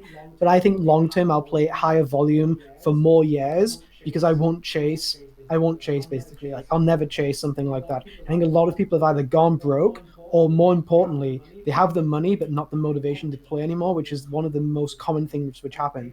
Like take Fido Yeah. for Yeah. example, right? Like Fido keeps playing, and at one point, one time he then loses the motivation saying, okay, like these $1,000 tournaments and $2,000 tournaments, which at one point he absolutely loved playing, he just can't Yeah. play them anymore because he's used to playing $1 Yeah, million tournaments, absolutely. you know? So if like Fido, he can maybe have like 3 years or 4 years of like a really good career playing these chasing. But for me, like I love poker. I can still see myself playing in 5, 10, 15, however many years, you know? And I think the best way for me to do that is to manage my Right. buy-ins. And I think it's the biggest mistake people have that they don't do Yeah. essentially. I think that's a really interesting point. I sense that same sort of issue in poker, and someone asked me on my Twitch stream the other day about this. I'm curious what your take is, but I think poker, when you look at all other games and sports, let's just combine them. Poker is one of the only ones that's pretty much almost all about money. Like that's the narrative. That's the narrative in the media. That's the narrative by the poker sites. That's the narrative from the poker players. It's all about money. There's a very small exception to that, which I think is a World Series of Poker bracelet is kind of something that is meaningful that isn't about money. But I've seen so many of my friends go through that same thing, and I've been through stretches like that myself, where like when I started Twitch streaming, I was playing $22 tournaments, winning $1,000. I was hyped up, and it's just like now, like that doesn't change anything for me. That doesn't excite me. So I needed to develop different goals and different reasons for why I play the game, because I think money is fleeting, and I don't think it's a big enough story to provide longevity for people's careers and or longevity for this game when it's competing against Fortnite, when it's competing against other video games that are so much more graphically intense. I think poker needs a better narrative and something more interesting than money. I don't have a solution. I just recognize a problem there. Yeah. Well, I mean, I don't know. I don't know Fortnite or like Goblin Killers or any kind of games, but I'd imagine that if I played tomorrow Fortnite against Ninja, I would have no chance of winning. And maybe I'm wrong. Maybe I would get one lucky shot or something. I don't know how it works, but I'd imagine like I'm drawn dead against Yeah. him playing. But if Ninja plays against me in poker tomorrow, he's going to win, 20, 30, 40, however many percentage of the time. Like, I think that's the strongest thing in poker is that anyone can Yeah. compete. And also like time wasted and stuff like that, like time spent with like money is very important. Like you said, like you can achieve and also have the success out of that. And also like convincing friends and family. If I say, oh, I'm number 100 in the world on Fortnite, I'm not sure. Maybe that does pay a lot of money, but who knows? But if I'm like the 1,000th best poker player in the world, I'm making a lot Yeah. of money. If I'm the 1,000th best FIFA player in the world, I'm not making any money. So like kind of like supporting for family, supporting for friends, like being able to pay bills, like it's money is important. In terms of the $22 tournament thing you said, like the thing is like $22 tournaments and winning $1,000, like you can grow out of that. And then you have 55s next, and then 109s next, 320s, etc. You can build up. But the problem with like high rollers is that if I play a 5K, there's only one a Yeah. week. Or if I play a 25K, there's once every 3 or 4 months. So you don't get to grind the variance out and work hard to be able to get that Yes. out. But if you like if you stop enjoying $22 tournaments, it's okay because you can always move up to 55s, or you can always move up to the next level, which then excites you. Because 5Ks do excite me more than 1Ks, that's for sure. But there's not enough games of them to play for me to have like a like realistic career by playing them, without it being determined on luck Yeah. or variance, etc. And I don't want to like have a bad year or 2 years and be like, fuck, like I can't win back this 400K 500K by playing these $500 tournaments. I'm gonna have to play 6 days a week, which right now is not what I want to Yeah. do. Yeah. Absolutely. Well, I think it's interesting. You see, the biggest bosses of the game usually play 1 or 2 days a week online if they haven't already graduated to just playing 50 and 100Ks. But you. But I would actually say like the biggest bosses. I mean, that's another thing. Like people view the biggest bosses. Like if you say who's the biggest bosses in the world, most people will say players who are actually like losing players, or like players who are like not making that much money, or players who are like not making that much money for themselves. Like maybe they're playing high rollers with a low percentage of themselves.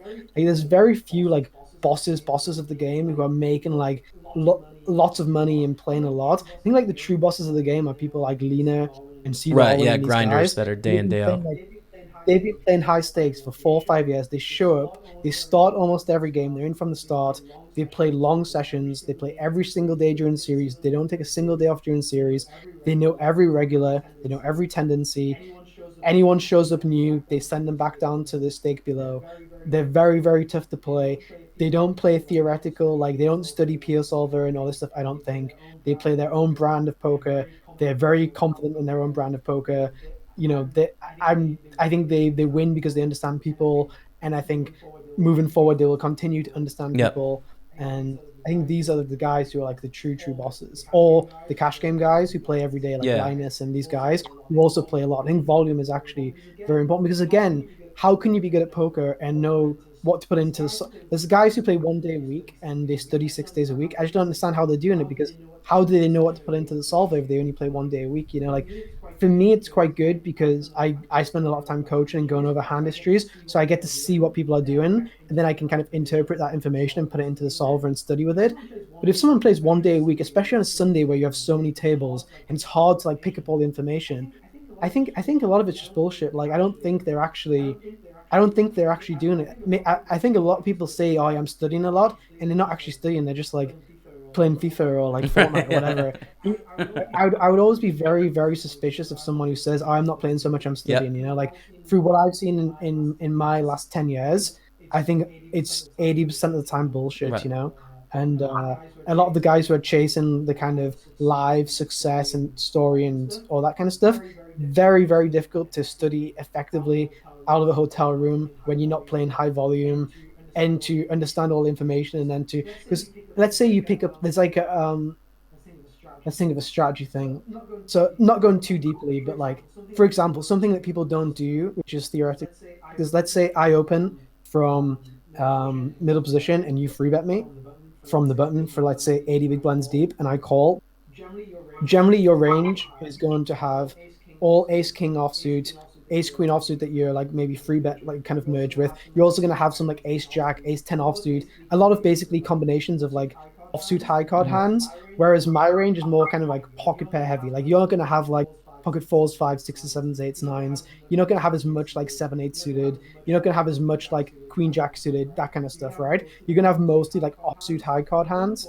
When the board comes down something like 8-3-2, like a low board, this is actually very good for me because I've all pairs. I have very little hands which like completely whiff here. If I do have like a high card hand, I usually have like a backdoor flush draw, whereas you have just a lot of nothing. You have a lot of ace 10 Right. nothing, ace jack nothing, king queen nothing, ace king nothing. So actually, in theory, out of position is supposed to lead here a lot. So I'm supposed to like bet a lot here, like a small size in, or even half pot. And it's very difficult for you to proceed because, like, are you really going to call ace 10 and then like turns get dicey, you know? And so basically when you like realize a theoretical thing like that, it's then good to like then go and play a, and then you're not going to get into that many situations a session, maybe 2 or 3 a session in this kind of situation. So you need to play maybe like 5 days a week to get like 20-30 hands of what happens, to see how population react. So how population generally react is that they will raise their strong hands like aces, kings, and queens, and they won't bluff raise much because like king doesn't want to bluff, and then like they will fold a lot as well, essentially. So if you only play 1 day a week, it may take you like 2 months to work out how people are Right. reacting. Whereas if someone's like Lena, let's say he did this, he could work it out in like, a week or whatever, So then he's like then got that spot solved, then he can move on to the next spot. Yes. Do you know what I mean? So like playing studying is one thing, but like the exploitative way always makes you more money than the theoretical like GTO versus GTO way. So putting the volume in and understanding how the theory works and how you create from it is extremely important, because that's where you're going to make the money from playing. Because like playing this kind of defensive GTO strategy, especially in tournaments, this is not how you're going to make money. Absolutely, yeah. I mean, most people ask me all the time in my Twitch stream, like, are you a feel or you're a math player? And that's like a very common like live poker question, like, oh, I'm a feel player, or an online guys are the math players. But really, to me, I think both is obviously important for being a good poker player in a aspect. And what people reference as a feel player is understanding the population. So it's like being able to project and make assumptions about your opponents in how they're going to react in certain places. And you get that by experience, by playing and actually seeing it, and then sort of like extrapolating that to human psychology. And then the math is what you do when you know those tendencies. Just like, okay, if I do this, like, well, here's the optimal thing to do given this sort of player profile. So poker is both feel and math. And like what you're hitting on there, like that's the unquantified skill set in poker, that feel part of poker, where you're just understanding humans better than your opponents.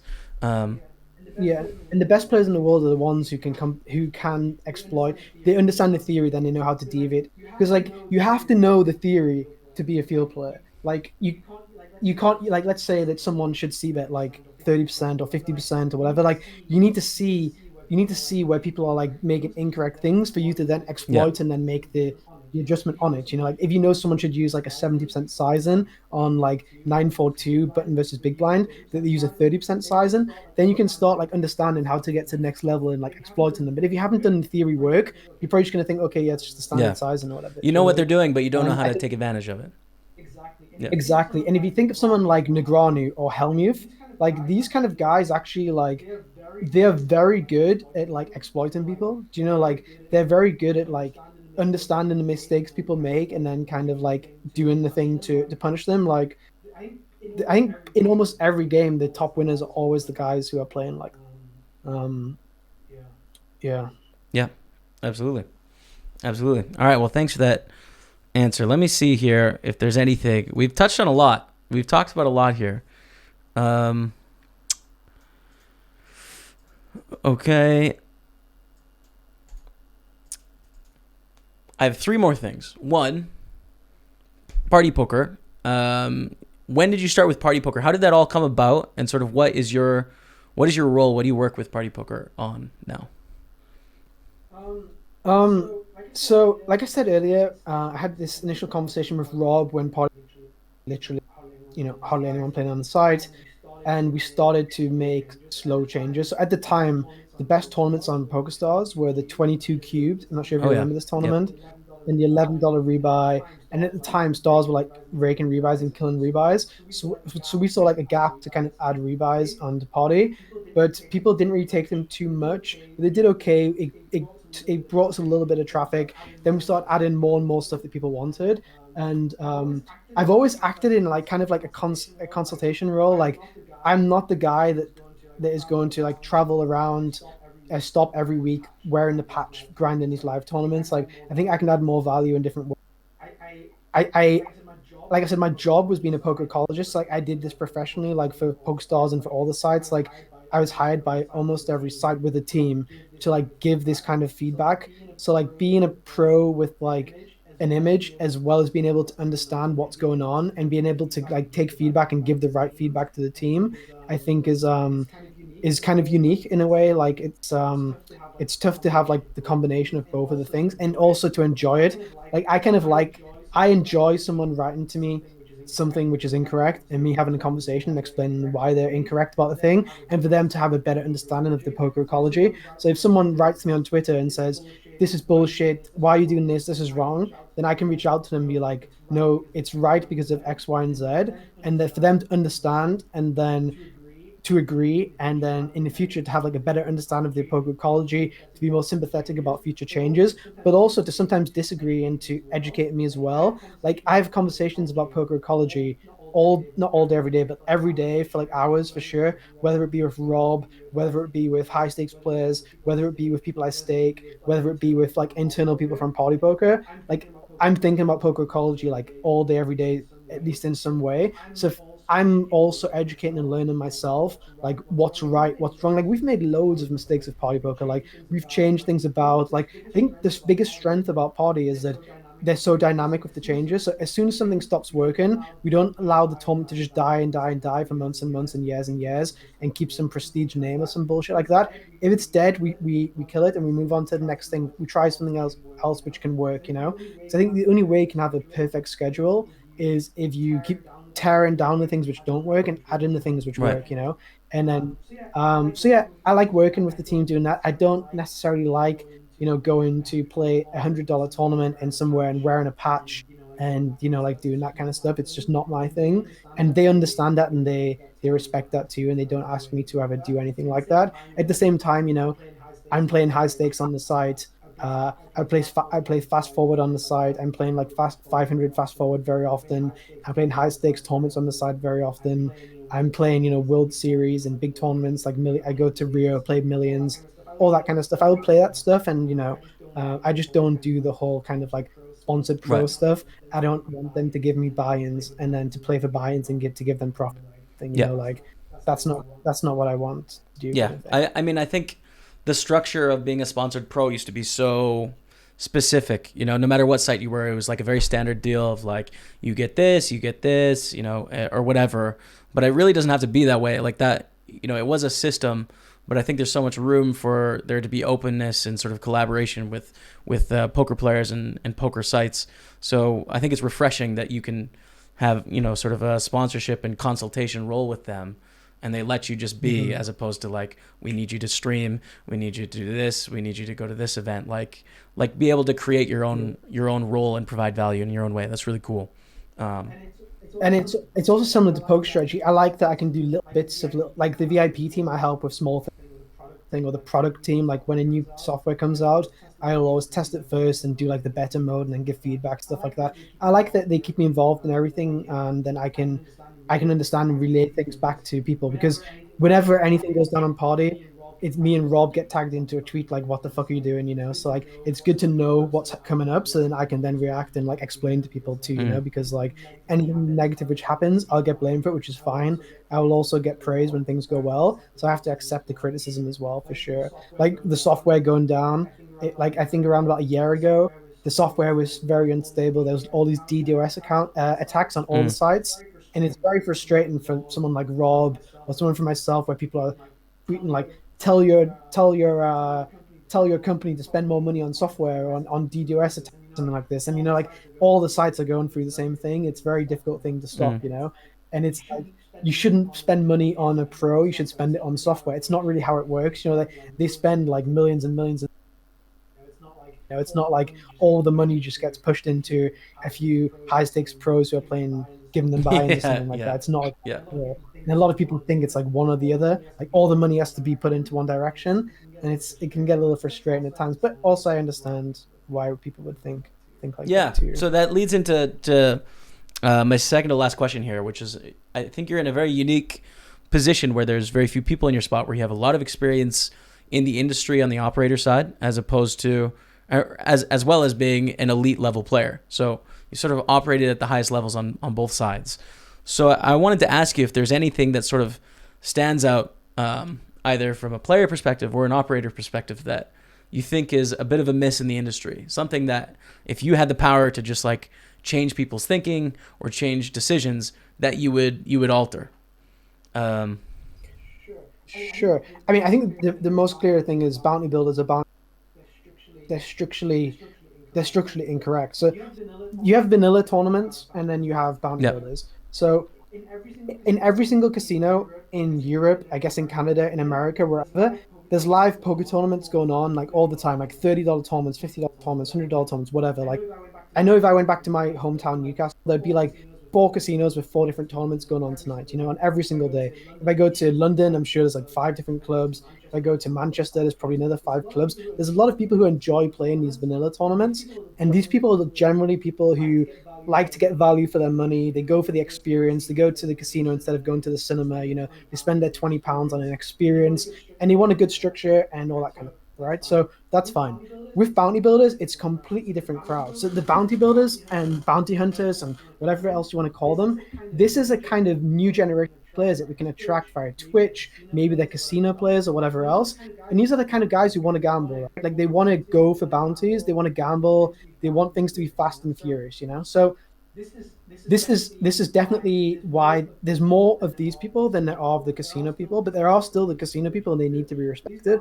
These bounty builder crowd, they want things to be fast and furious for sure, because that's why they play bounty builders instead of playing these vanilla tournaments, which is fine.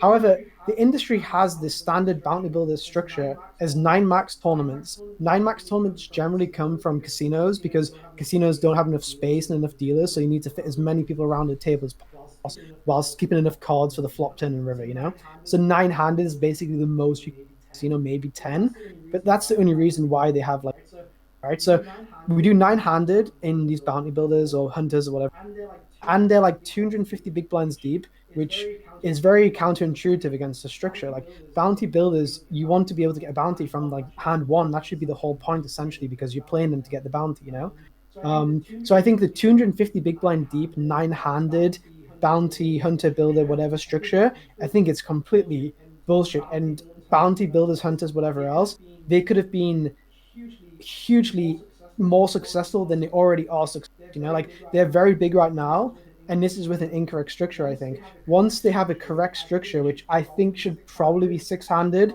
should probably be 50 big blinds or 100 big blinds start and stack, I think is way better.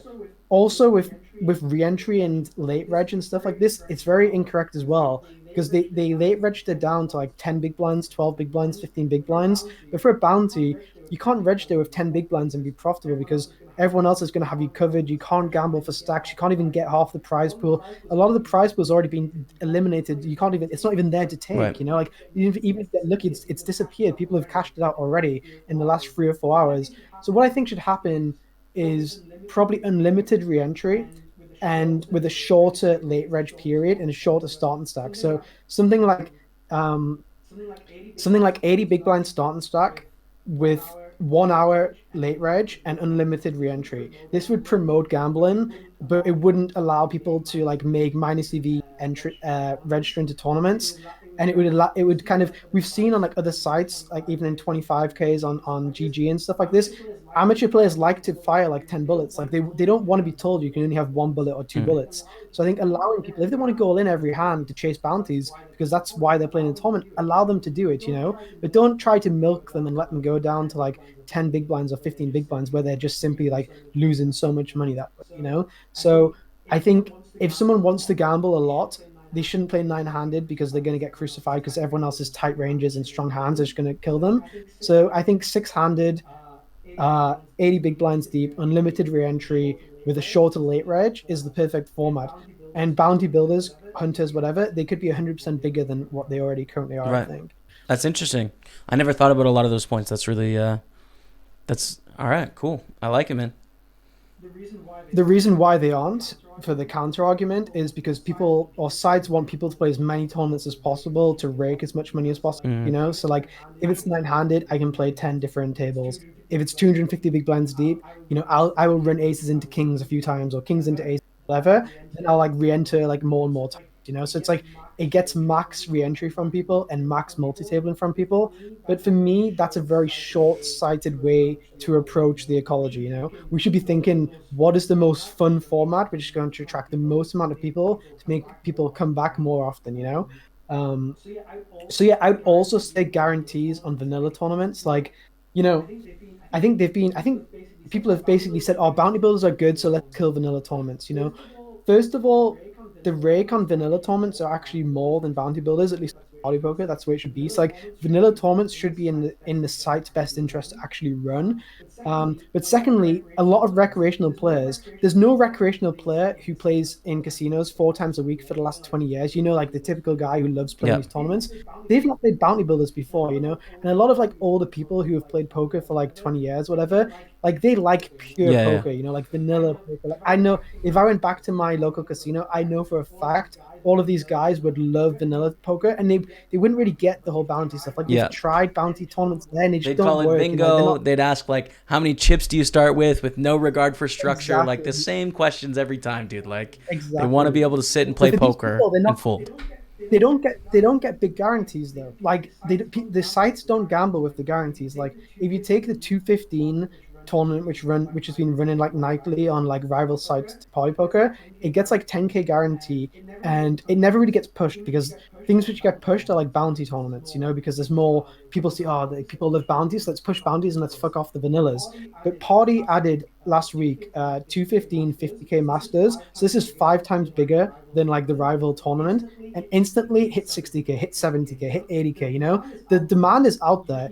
You just need to put the guarantee on it. Like that, people are attracted by guarantees. They don't want to play a 50 runner guarantee 3x entry against the same people all the time that they think are probably cheating together or whatever. They want to play against lots of different people with a bigger guarantee where they feel like with a good structure to these guys is important. So basically what I think needs to happen is to really understand the bounty players and the vanilla players. Don't put them together because they're completely different kinds of people. It's like trying to have the same marketing things to sell like a sports car and to sell like a family car or something. Like you're attracting like the one kind of target person you're trying to attract is like the young the young male potentially, and the other one is like a family wife or husband, Right. so like it's like you would have like different marketing strategies towards the two people. They want different things, right? And I think with vanillas and bounties, the industry doesn't really understand them, and they're making bounty builders nine-handed 200 blinds deep because they see that this is what kind of happens. But the vanilla people want these, but the bounty don't want it. Yeah. Do you know what I mean? It's Absolutely. like Yeah. need to understand both of them separately. And this is what I've tried to push with Party, like the Glass Six Max now. And if you've seen the guarantee of the Glass, it's like absolutely every day it just gets bigger and bigger and bigger. You also get more re-entry because people bust more often. Therefore, the prize pool goes up more as well because you're getting more re-entry in an earlier phase. Because you collide more, like big blind versus small blind, big blind versus button, cutoff versus button, etc. There's so many more spots to gamble. There's so many more spots to get bounties, to chase bounties. There's more like, let's say someone goes all in and then someone else goes all in. It's easier to gamble in six max because there's less people to act after you. So you can call the third all in more often with like a suited connect or whatever because there's less chance someone wakes up with like a really strong hand Right. behind Yeah. or whatever else. Yeah. Absolutely. So yeah, these gladiators, I think, I hope that they're going to show the industry that this is how it should be, for bounties. But Yeah. let's see. Let's see how it goes. That's really cool. All right, last thing, man, and it's a controversial one. Some people don't want to talk about it at all anymore. They're done. I'm kind of done with it too, but I'd be remiss if I didn't bring up the Mike Postel situation. Just a quick take. We're not going to get into this because I'm sure we could talk for 2 hours about it like everyone in the whole poker industry has done for weeks. What's your take on Mike Postel? Because I saw some tweets, and I just want to hear from you.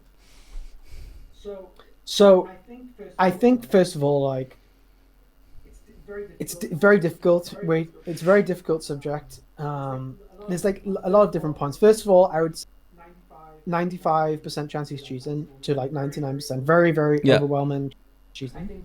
I think the way that the industry's approached it isn't the best. I think a lot of the evidence which has been displayed has been very clickbaity, and it's been driven in a way to get like views and likes of evidence which is very weak. And if anything, the evidence could be supporting Postel rather than the other way. I think for anyone who's, let's say I was like, let's say I had like a poker news site, I think it's very good for me for Postel thing to drag on and for him to be guilty, or for people to think he's guilty, because it gets me more likes, it gets me more clicks, it gets me more views. It brings everyone together. Like everyone's unified. You know, there's all these cliques in poker and people that like this side or don't like this side, but pretty much everyone's on the same page on this. So it's good for views. The problem is a lot of people are on the same page, but it becomes like a witch hunt and a bandwagon, I think, as well. Like, let's say Postel played a hand and he had like aces versus kings and just called down whatever and was whatever. Just like he had aces, like standard cooler. I think if someone like Doug Polk tweeted Postel, wow, like he's cheating, blah blah, like whatever, I think that it would get like at least 100 likes and like at least 5 retweets. You know, like people just don't watch stuff and they just retweet and like, which is a big problem. And also a lot of people aren't educated and jump on the bandwagon. Like there's hands which are just like really not at all dodgy. Like they're completely standard. If anything, like I said, they support him.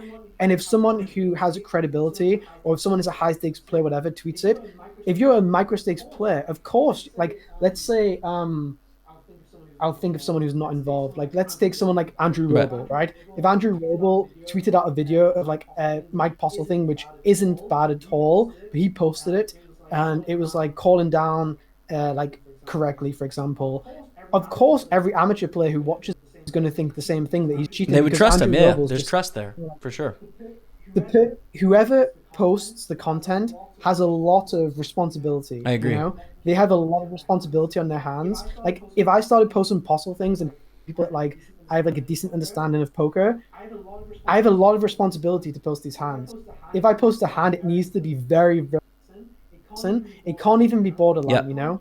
It can't be borderline, because if it's borderline, it promotes a witch hunt, it promotes a bandwagon, it promotes bullying to some degree. And I think Postel's very likely scum, whatever, guilty, I don't care. But I fear for the next people who are innocent, because there's gonna be someone who comes along and they're gonna be innocent, and there's gonna be one or two hands which are borderline, which look bad, and someone's going to post them, and everyone's like, "Wow, another scandal!" And it's going to be great for poker media because they get like 10 videos and all streams, all this kind of stuff, and then they're going to find all these like borderline hands which aren't bad, but people will jump on them, and then an innocent person is going to be like, they're going to be Yeah. fucked.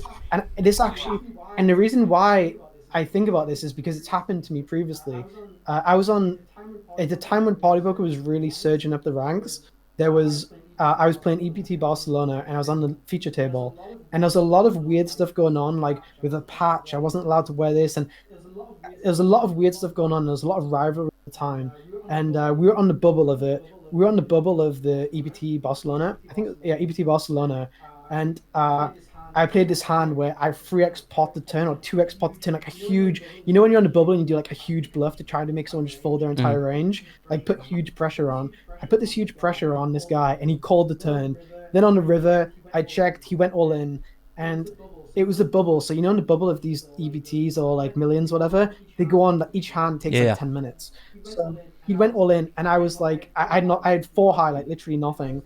And I was like, I started like talking to him and trying to get a read on him, and try to just get like, because the feature table is very boring to watch, you know, because like when it's just like 10 minutes in between hands, people are just sitting there watching.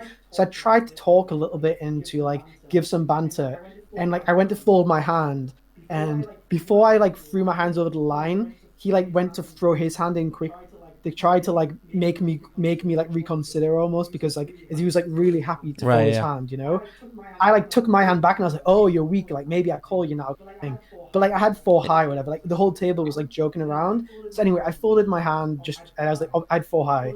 I folded my hand, and then the commentators at the time like, "Wow, angle shoot, blah blah blah," and like, I didn't know what was going on. And I got a text message from my dad saying, "Son, is it true what everyone's saying?" And I was like, "What do you mean?" And he was like, "Everyone on Twitter is tagging you saying that you're like cheating." And I was like, "What?" I was like, "What?" I didn't even know Right. which Yeah. hand they were talking about, because in my mind I had four high. So straight away I found out what happened, and I said to Stars or whoever was doing the prediction, I was like, "Can you guys just like show the hand back and show that I had four high, so there's no doubt that I was like angle shooting, because I can't call with four high or whatever." So anyway, it went on, and Negranu that day made a blog. He was in Barcelona. He made like a like a video about this angle shoot, and he was tweeting a lot about it. And then Doug Polk made a video or like tweeted something or something saying it was an angle shoot. So I made like a vlog in response, basically just like saying exactly why I didn't cheat. And then I think Doug had made a comment on the video, something like, "Yeah, but if you're innocent, you would have done X." And it had like 100 likes or something, or like maybe 20. Like it had Yeah. likes, however many it was. So I messaged Doug, and I was like, I said why it wasn't X in the video. Like if you go to minute 14, I say exactly this thing. And Doug was like, "Oh, I couldn't watch like a 15-minute video. Like I'm busy or whatever." So I was like, Come on. That's so weak, bro. That's a weak response, but keep going. Yep. but no, but like fair enough to Doug. Like he'd watched it, and in his view, his reason why I was guilty was this, and he didn't want to watch me speaking for 20 minutes. It was not a big thing, you know, but it just showed me that if someone posts something, a lot of people will like it or cling on to it or whatever. And then like on 2+2, there was a thread, and like even now, like it comes up on like a weekly basis. Someone will talk about the Pad's angle shoot, you know, and like I know 1,000,000%, and like still they will still have the archives. I would bet all the money in my world that I have four high, and I was never going to call, Yeah. you know. And I would just like them to come out and show it, so conclusively I can never be called a cheat or something, you know. But I've just seen how like an industry, how like our industry is toxic. I think every industry is like this, and I've seen how bad people can jump on things and how they can be turned and how they can be a bandwagon. And also I've seen about how bad it feels, because I felt so bad, you know, like my mom, my dad reading this stuff. It's not nice, you know, like my friends, like people probably who don't even, people have probably seen, like if they type Patrick Leonard poker, maybe like the sixth thing which comes up is cheat or something, you know, or like angle shoot or something like this, you know.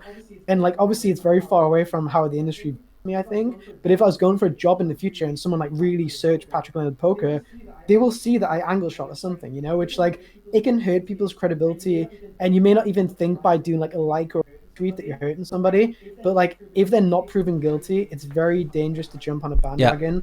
So the next person who's innocent, who gets caught up in a scandal for hole cards or cheating or something, I feel very sorry for them, because I feel like the industry is going to. Luckily for me, this happened 3 years ago, where people weren't really going too far on social media and stuff. If this happened now, you know, you can lose sponsorships, you can lose stables, You can lose all Yeah, sorts of it's stuff, a you know. huge drama bomb, man. It's huge, and I, I think so. I think it's extremely likely Postel is guilty. I think incredibly, but I think it's true that it's a witch hunt, and if he wasn't guilty, he'd be treating sort of the same way if the few influential people sort of hopped on it. And I think an example is like, in one of Doug's videos, he sort of called out the commentators for potentially being in on something. Like the way that they were responding, he thought was very weird and suspicious. And then all of a sudden, a huge throng of people sort of started a witch hunt attacking the commentators. And it's just like, okay, so we have this Mike Postel evidence of all these incredible hands, like statistically very, very bizarre, incredibly likely. And the case against commentators is basically like a hazy, like, it feels weird. These are very different situations. So to use your platform to cast blame on the commentators when there isn't anything clear there and throw this throng at those people that are very likely innocent at the end of the day, as opposed to a Mike Postel, that's the difference to me, where that's wrong. I agree. I think it also hurts the legal case too, right? Like imagine like the legal team who are working against Postel, right? Like they're going to take him forward for 30 million. Not sure how they, like, let's say he won 200k in these sessions. He probably cheated like, I don't know, 100k's worth, 200k's worth, 30 million's a lot, but whatever, that's a story for a different day. But surely this team now is hurt by all of this evidence coming out, like, because the defense is going to be like very well prepared, right? Like, let's say a commentator's in on it, he's going to have a lot more time to prepare defense than if the police come knocking one day saying we think you're guilty of Y and Z. You can't delete things off your phone or text messages or whatever else. You know, so like, I'm not too sure it's even beneficial for the people involved. I think the only thing it's beneficial for is the media people. Like, I don't think it's beneficial for the people who have been hurt. Maybe it is. I'm not sure. I think the initial thing is like, okay, there's a problem here. Let's address the problem. But pulling up every single piece of investigation, I don't know. Maybe it is really good. It's entertainment. It's entertainment. It's for fun. Like I was following all the news about it because it's just like drama. It's poker drama. It's celebrity poker drama. Crazy. Everyone's got a take. Everyone's got a different personality. Like, it's a reality show. It's not the news anymore. But that's like a school play yard kind of thing too, though, right? Like, people bully and jump on things in school, and when someone is suspected of doing something, right? And then it's good for the playground to accuse someone of something to get entertainment for yourself, and it's good for you. It's good for everyone else to have fun out of it. But it's not good for them, and if they are innocent, if they're guilty, then sure, fuck them, but if they're guilty, you should kind of trust that eventually they'll get found out, and trust in the legal stuff, and trust in just like karma, trust in whatever else. But if they're innocent, and I'm not saying Postel is innocent, like I said, 95%, 99% he's guilty. If someone's innocent, then I think, it's there's responsibility there 100%, and it's taken very lightly, I think, by some in this industry. So I agree with you, man. And I do take one issue with one thing you said, which I think you said every industry is toxic. And I've talked about this a little bit. I think poker is a particularly harsh industry. I think because I've participated in bubbles outside of poker. Like, I wanted to be a professional golfer growing up. Wanted to be Tiger Woods. Unfortunately, didn't work out, but like, that was my passion. And in golf is incredibly not toxic. It is very much based around history and tradition and being a gentleman, and like, there's a lot of respect for people that have accomplished things in the game. Like, everyone has a tremendous amount of respect for Jack Nicklaus, for example. Whereas like Daniel Negreanu has got shit on Twitter every single day for the last like 6 years. Like that. Tiger Woods got shit on him, no, when he went down through like a bad period. Yeah, but there was more leeway given by the golf community than there would be by any other. In that there's still a level of respect, even though he led a life that wouldn't typically be led by a lot in the conservative golf industry, right? So it's a very different thing, And then academia is my only other career, and it was just like not at all like poker, where it is just very toxic. I think poker's more like games in that way, where it's kind of fleeting and maybe lacks some of the maturity of some of these other games. So, I guess like office environments, right? Like almost every office environment has lots of politics, has lots of fraudulent stuff going on. So like 95% of people who work like in normal, I guess they would experience like very similar stuff, like once you're disgruntled, unhappy, it goes on and on and on. It's easy to like one person in the team you feel like gets preferential treatment, and everyone else in the team kind of teams up against them or like has a vendetta against them or something like this. So I think like most people will experience this to some degree, you know, and it's very good it's very fun being in the group of bullies or the group of people who are like teaming up on this guy who you think has had unfair judgment, but maybe he just worked hard and maybe he did this or that that you just don't see for whatever Yeah. reason, you know, and he's the one guy he's the one guy who gets it Yeah, bad, I guess. for sure, man. Golf, golf, I guess, is a gentleman's game. Yeah, so. it's been around a while. It's different. If you go to my Wikipedia now, I mean, sort of an example of like your slow roll controversy, or where people thought you were sort of angling controversy. If you go to my Wikipedia, it says one of my notables is that I'm known for selling my tournaments at extremely high markup. Like that's one of the notorieties of my poker career. Because like there was a controversy 5 years ago when I first started streaming, where I would like put up action in the marketplace on 2+2, which I've been doing for 5 years. You know, I'd sell 1.1 to 1.2. I'd sell like the million and the 55 and stuff. And like was I winning in those games? Like probably not as break even or whatever. But there's so many people that are interested in buying, and especially with streaming. There was a ton of people that are interested in buying, and they didn't really care what price I sold at. I could have told them $20, and they would have been like, yeah, okay. They just wanted a sweat. So there's a huge controversy, and like crowdfunding. Sorry? It's like crowdfunding. Yeah, exactly. People believe in that, and they want to sweat the idea. Yeah, I mean, people donate to my Twitch stream every day, $10 for nothing. They get no piece, right? They just give me $10, like, thanks for the show. So, like, instead, certain people wanted a piece, and, like, they weren't really price sensitive. That's hard to understand if you're sort of not a streamer or a poker media person. Like, you don't see any value in that. Like, especially coming from where we come from, and, like, we're looking for ROI in each tournament, and it's shameful to play in a tournament where you don't have a positive ROI, or, like, not something you really... you aspire to do, right? But what I struggle to see is where people get the energy to focus on, if like, first of all, to like rate your game to be at level, to care where you're selling, to follow it, all that kind of stuff. Like, why do people care? Like, what's the reasoning behind it? Usually it comes from securities, you know. It comes from the fact that they can't sell action, or it comes from the fact they can't play these tournaments or can't afford the tournaments. It's very rare that like a high stakes player who plays these tournaments, or a guy who is staked or whatever, will come and be the guy who spends the energy on No, this yeah, sort of for stuff, sure. you know, like I think it's like a level of it's not fair. I feel like there's like an injustice where it's just like injustice to it isn't fair that he is getting to sell these tournaments at 1.2 and I can't sell them and I'm better than him. So therefore, I think that's kind of it. But, so there's a big controversy. And to this day, there's like people in my YouTube comments that are just like, oh, he wouldn't be able to get by if he didn't sell action at like 1.5, like 5 years later. I'll throw up like 10% on Stake Kings here and there. That blows my mind. Like, really blows my mind. Like, I just can't imagine. And it also, like, if you are that person, like, it's a huge deal that you're like this, like, it's a huge deal. Like, this is like, you're never going to succeed in life if this is how this is like your approach to like how you're doing on things. It's like such a dangerous way to be. Yeah, man. I mean, it's tough. Like dropping hateful YouTube comments.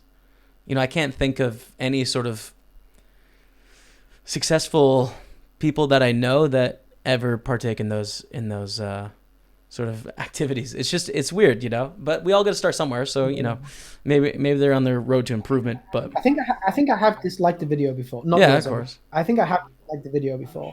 I'm not sure why. Maybe I don't know. Maybe I haven't liked the guy who made the video or something, but still, even that feels like quite... Well, I mean, you threw one out at Rob Young. This is full circle now, back to the first story of the podcast here. Exactly. I mean, you threw it out there. Exactly. And it all came from my own... time. I was like, Rob wasn't giving me the attention where I wanted as a journalist. I was this up-and-coming player who thought I was better than everyone else when in fact I was playing like $2 tournaments or whatever. And it all came from my ego that this commentator was playing EPTs and WPTs where I was better, where I thought I was better than poker than him. So I had to go to the keyboard and be the warrior, Like, it all came from my own ego and my own problem. It's like if someone is giving you some negativity, it's almost a compliment. It's like you're the place where they want to be, That's like a pretty strong for you to be in the place where someone else wants to be. There's not much bigger compliment you can find than that. I think it's like pretty powerful. If when you're like 10 years old, you're like, when you get to 30, there's going to be 1,000 people who want to be in the place you want to be. That's like pretty sick, you know. Like it's almost like life goals, you know, because a lot of people, hardly anyone who wants to be where in their shoes, you know. Yeah, so. Absolutely. So it's funny. It's funny how that works in the poker world. If someone out there could please update my Wikipedia. I mean, you can leave that footnote, but like maybe add another notable or something. You can add that I do the Weekly Poker Showdown, sponsored by Party Poker once a week. Just throw that out there. Patrick, we've talked on end. This is going to be the longest ever episode of this podcast. I really appreciate you taking the time today and chatting. I feel like I've learned a lot and a ton of useful stuff in here. So thank you, man. Big thanks again to Patrick Leonard for taking the time and talking with us for an hour and 40 minutes. I mean, incredible conversation. I really loved it. I think I learned some things I'm going to take away and really think about. I mean, it's a real honor that I get to talk with so many successful people of the game with this podcast. I'm having a great time. Hopefully you guys are enjoying it as well. We have one more thing to cover this week before we wrap up the show, and that is, of course, Poker Hero of the Week. So we're going to give away a $320 Gladiator ticket. Now, we need to start with who our hero of the week was this week that we were railing along.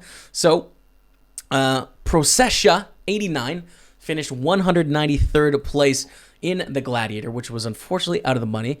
The last place paid was 144th, so it was about 50 away. He did, however, manage $158 in bounties, so congratulations on that. Thanks for representing and getting some of that money back from that $320 ticket that you won. So the winner this week, and the question was, how many big game entrants are going to be this week? Because it was back on $5,000 buy-in. The actual amount was 119. The closest guess was 118 by Profession NLH. So congratulations to you. Please send a direct message to Party Poker or like a tweet to them and say, hey, I'm the winner. You're going to be into the $320 Gladiator for this Sunday. You are our Poker Hero of the Week, so please represent the show strong and get the victory, my friend. Actually, second place. I'm playing. So, I mean, first or second, it's fine. It's up to you. This week's competition, we're actually going to take inspiration from my fiance. The holidays are here. It's Halloween, and pumpkin season has arrived. So for a $320 Gladiator ticket this week, you're going to have to compete on your pumpkin carving skills. Let's put up a tweet here somewhere. My fiance made a pumpkin about this show. The intro to this show has a very flattering photo of my face with a beard that I'll never actually be able to grow. She carved it into a pumpkin. Now, in a tragic accident, that pumpkin is no longer with us. It is broken and it's destroyed. But we have an empty pumpkin here, and I would love to see your guys' skills as to what you can do. Now, you don't have to carve the logo of the show. I just want to see your poker-related pumpkin carving skills. So use the hashtag JSPumpkin, okay? JSPumpkin, and tweet out your photos of your pumpkin carving skills. The winner is going to win a $320 Gladiator ticket and be our representative in the Gladiator next week. That's going to be it for today, everyone. Thank you so much for checking out the show. If you have any feedback about segments you liked or you didn't like, still want to hear from you. This is, we're about 5 or 6 episodes in, but still learning a lot about what you guys like watching and listening to. So please pass that along. And a big thanks for taking time out of your week and supporting the show. It means a lot. That's going to be it from me. Thanks so much for listening/watching. But until next week, we'll see you later.